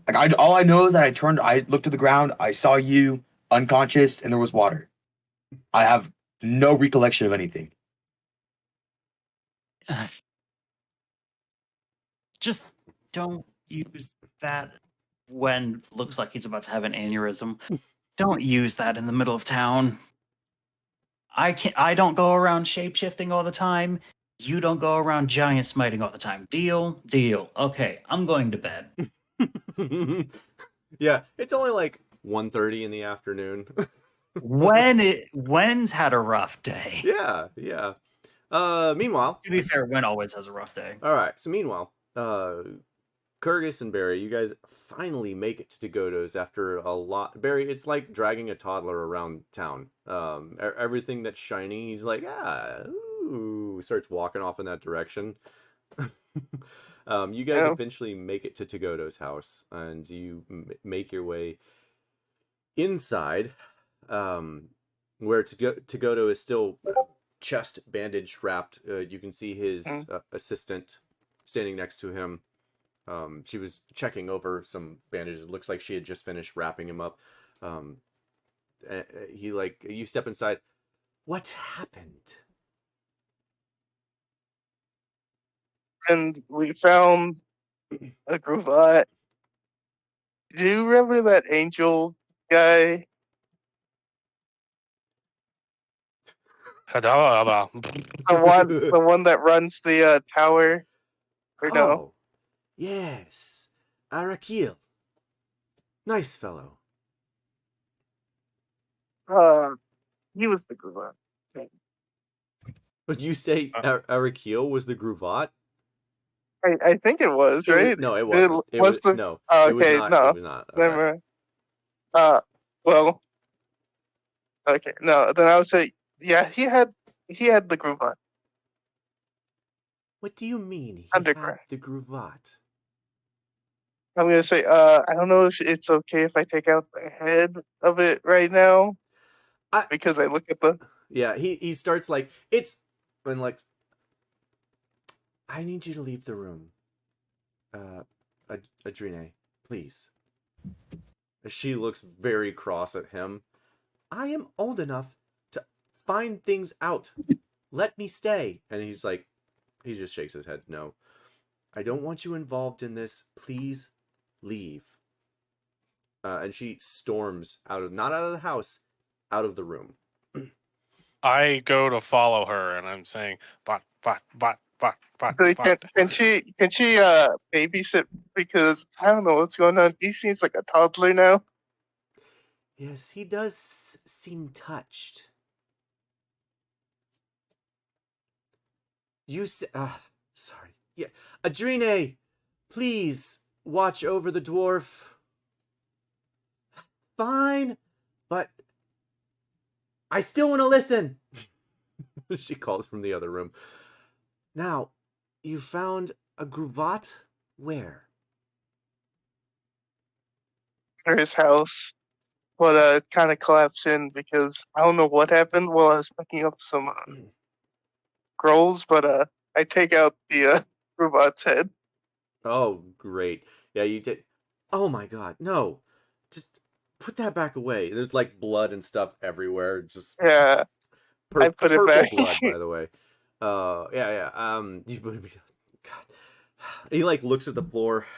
Look, thanks. Look, I took it. Look, I only took it because the other people wouldn't believe me. Okay, they didn't believe me. That is because I thought that's fair. He had something.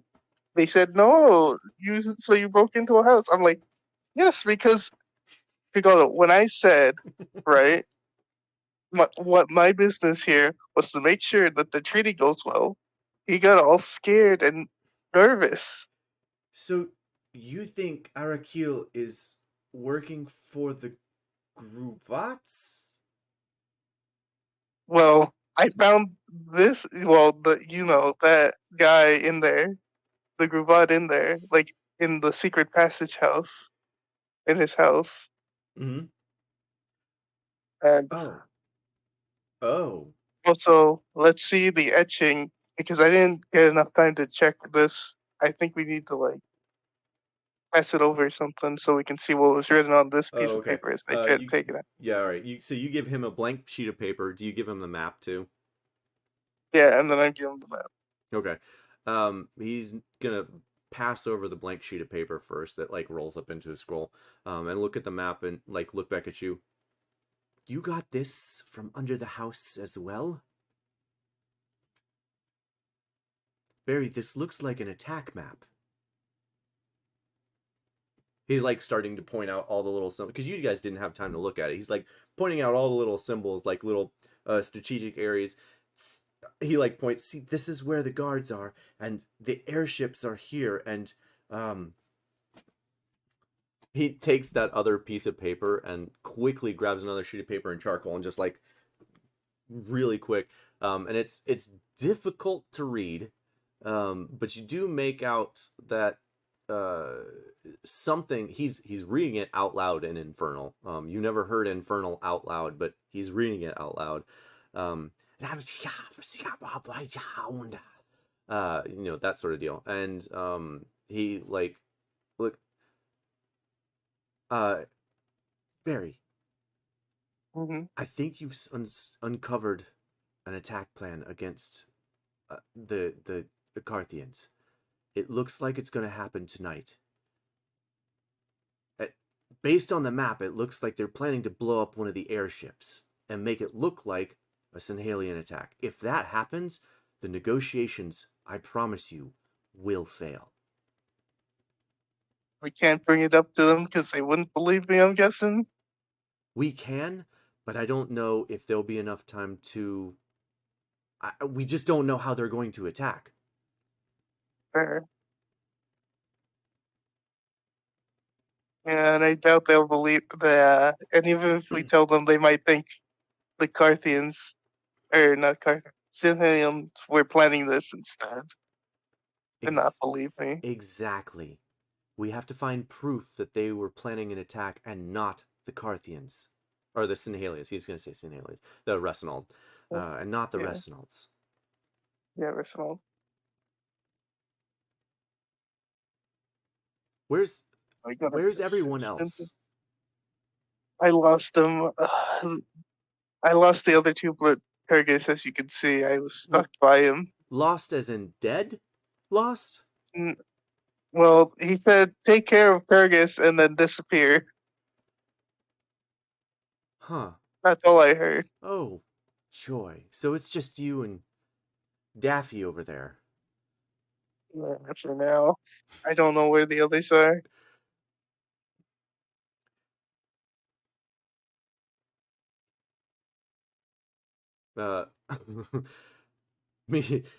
Kurgis, you've been on your own, by the way, for about 3 minutes in Tagoda's house. She had walked back to the door to listen in on this conversation. Oh, okay. I plop down on the floor and take my boots off, and I start counting my toes. Awesome. But without any numbers. Yeah, just okay, cool. So with all of that going on, you're doing that. She steps in. If they're going to attack, we have to tell someone. And he whips back. I thought I told you to walk away, child. I am an adult and I will act the way I want. He speaks something else in Infernal, and Barry, you don't understand this, but he just like you ever seen Firefly? It's like, when they speak Chinese and you don't know what they're saying, the Mandarin, and they don't. Yeah. You get the connotation like he's absolutely infuriated with her, but like not child like deal. But he's like, oh my god. Fine. If you want to help, see if you can find their friends. See if they survived. And he turns back to you, Barry. And, okay, Barry, what happened to Kurgis? Was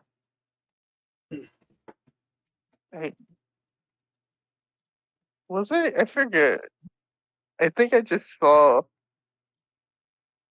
probably a flash of purple light, right? If anything.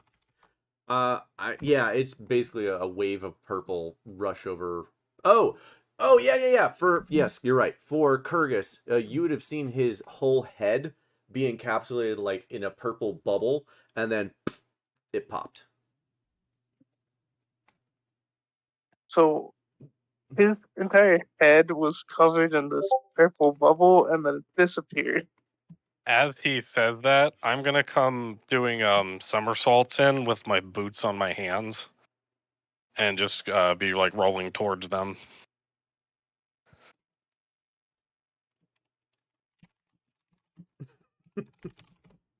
I take out the knife and say, "Guys, play with this." The shard, the spirit shard. Okay, cool. Jesus Christ. So Djedhema knows what that is, and he takes about 5 steps away from it when he like jumps up and moves out of the way. Barry, where did you get that?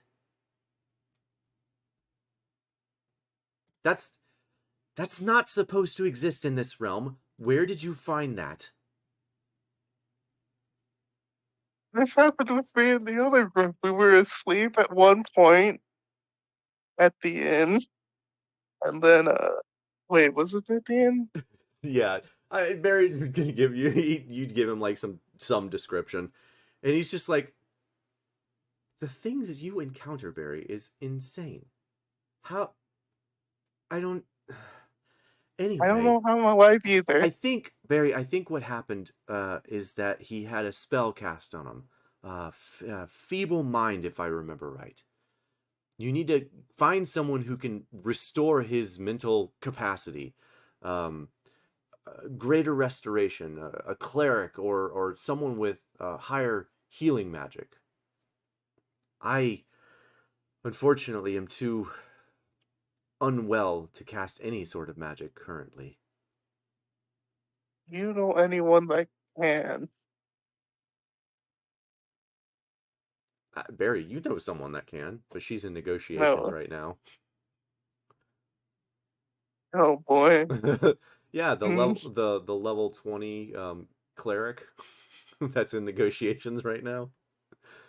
He like maybe shit, I don't have his name in front of me. 1 second.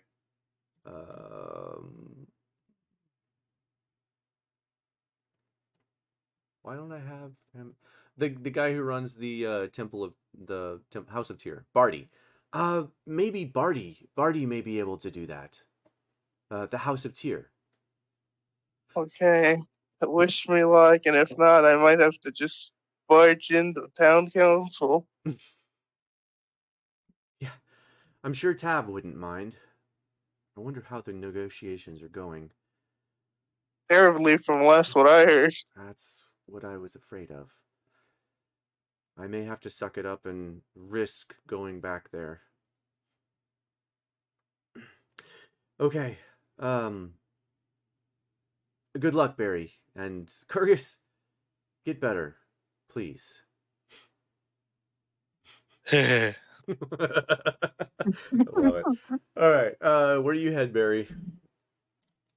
I guess to the House of Tears. Cool.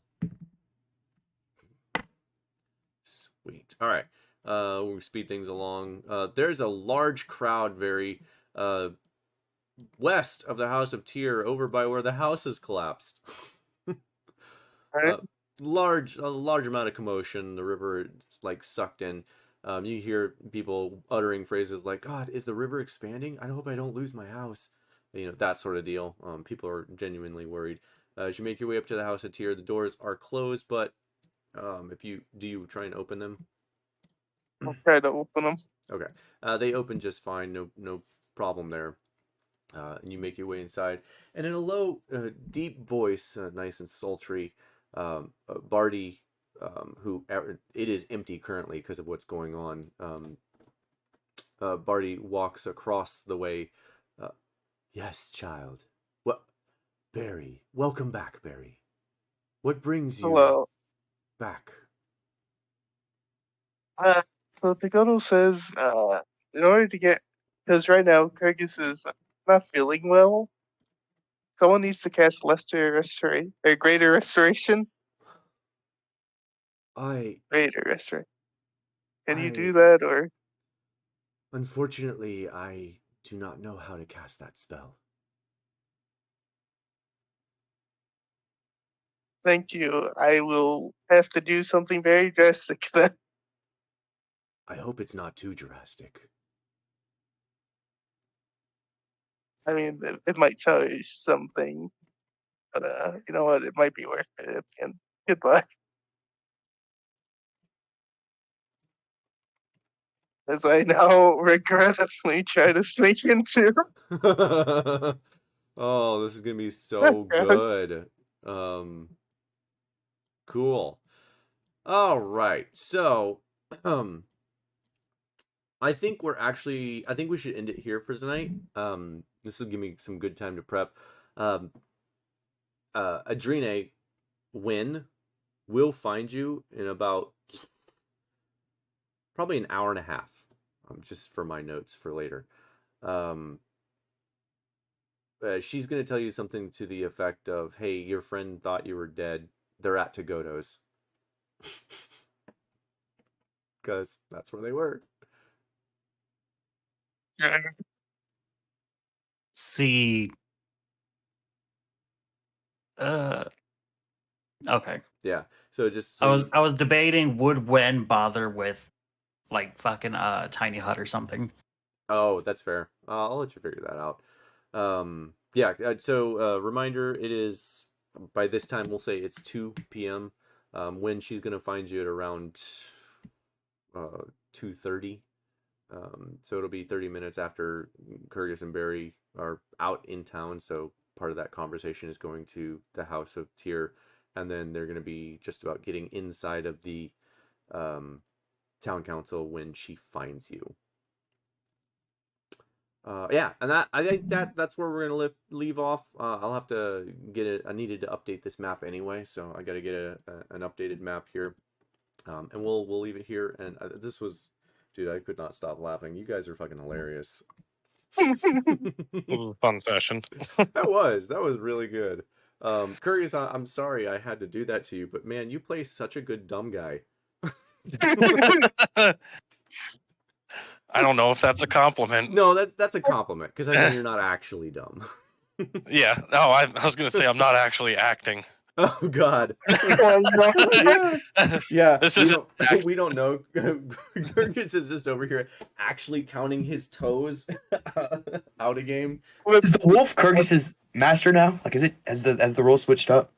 So the wolf has always been smarter than me, but now it's ridiculously smarter than me. Kurgus is intelligent. I think it actually says in the spell. I think Kurgus' intelligence is 1. Yeah, and 1 charisma as well. Oh, and 1 charisma? I thought it was one or the other. Hang on. Where's this? Wait. I thought it was both. Oh. Or even is the wolf? No, I told it to stay. The wolf God. would have been in the house, so you guys would be. Yeah, on a failed save. Well, I told the wolf to stay right there. Charisma. Remember? Oh my God. It's both. Oh, dude, you told the wolf to stay there. To guard the rope. Okay, no, that's fair. So Kurgus and Barry, you'd have found the wolf there as well, and you walked him through town with Kurgus. So that's fine. Yeah, we have the wolf. Yeah, you guys can keep the wolf with you if you want. We'll figure that out. Thank you for reminding me. You guys have to help me keep track of this wolf. I already can tell. You know what? Lose him. No, I'm not losing the wolf like the blueberry. Yeah, No, you know right? what, Gabe? Yeah. Gabe. For the funnies, I'm gonna try to tighten in the makeshift grappling hook as a leash. Okay, that'll work. Make it look more like a dog. That's fine. All right, I'm gonna head out. Yeah, have a good night, you guys. I'm gonna dip out too. I'm ready for my more food. I'm hungry. All right. I'll see you guys next week. This was fantastic. I'm looking for. I'm good with 4. I think this is excellent. Yeah. All right. We'll see you next week. Yep. All right. Have a good one. Bye.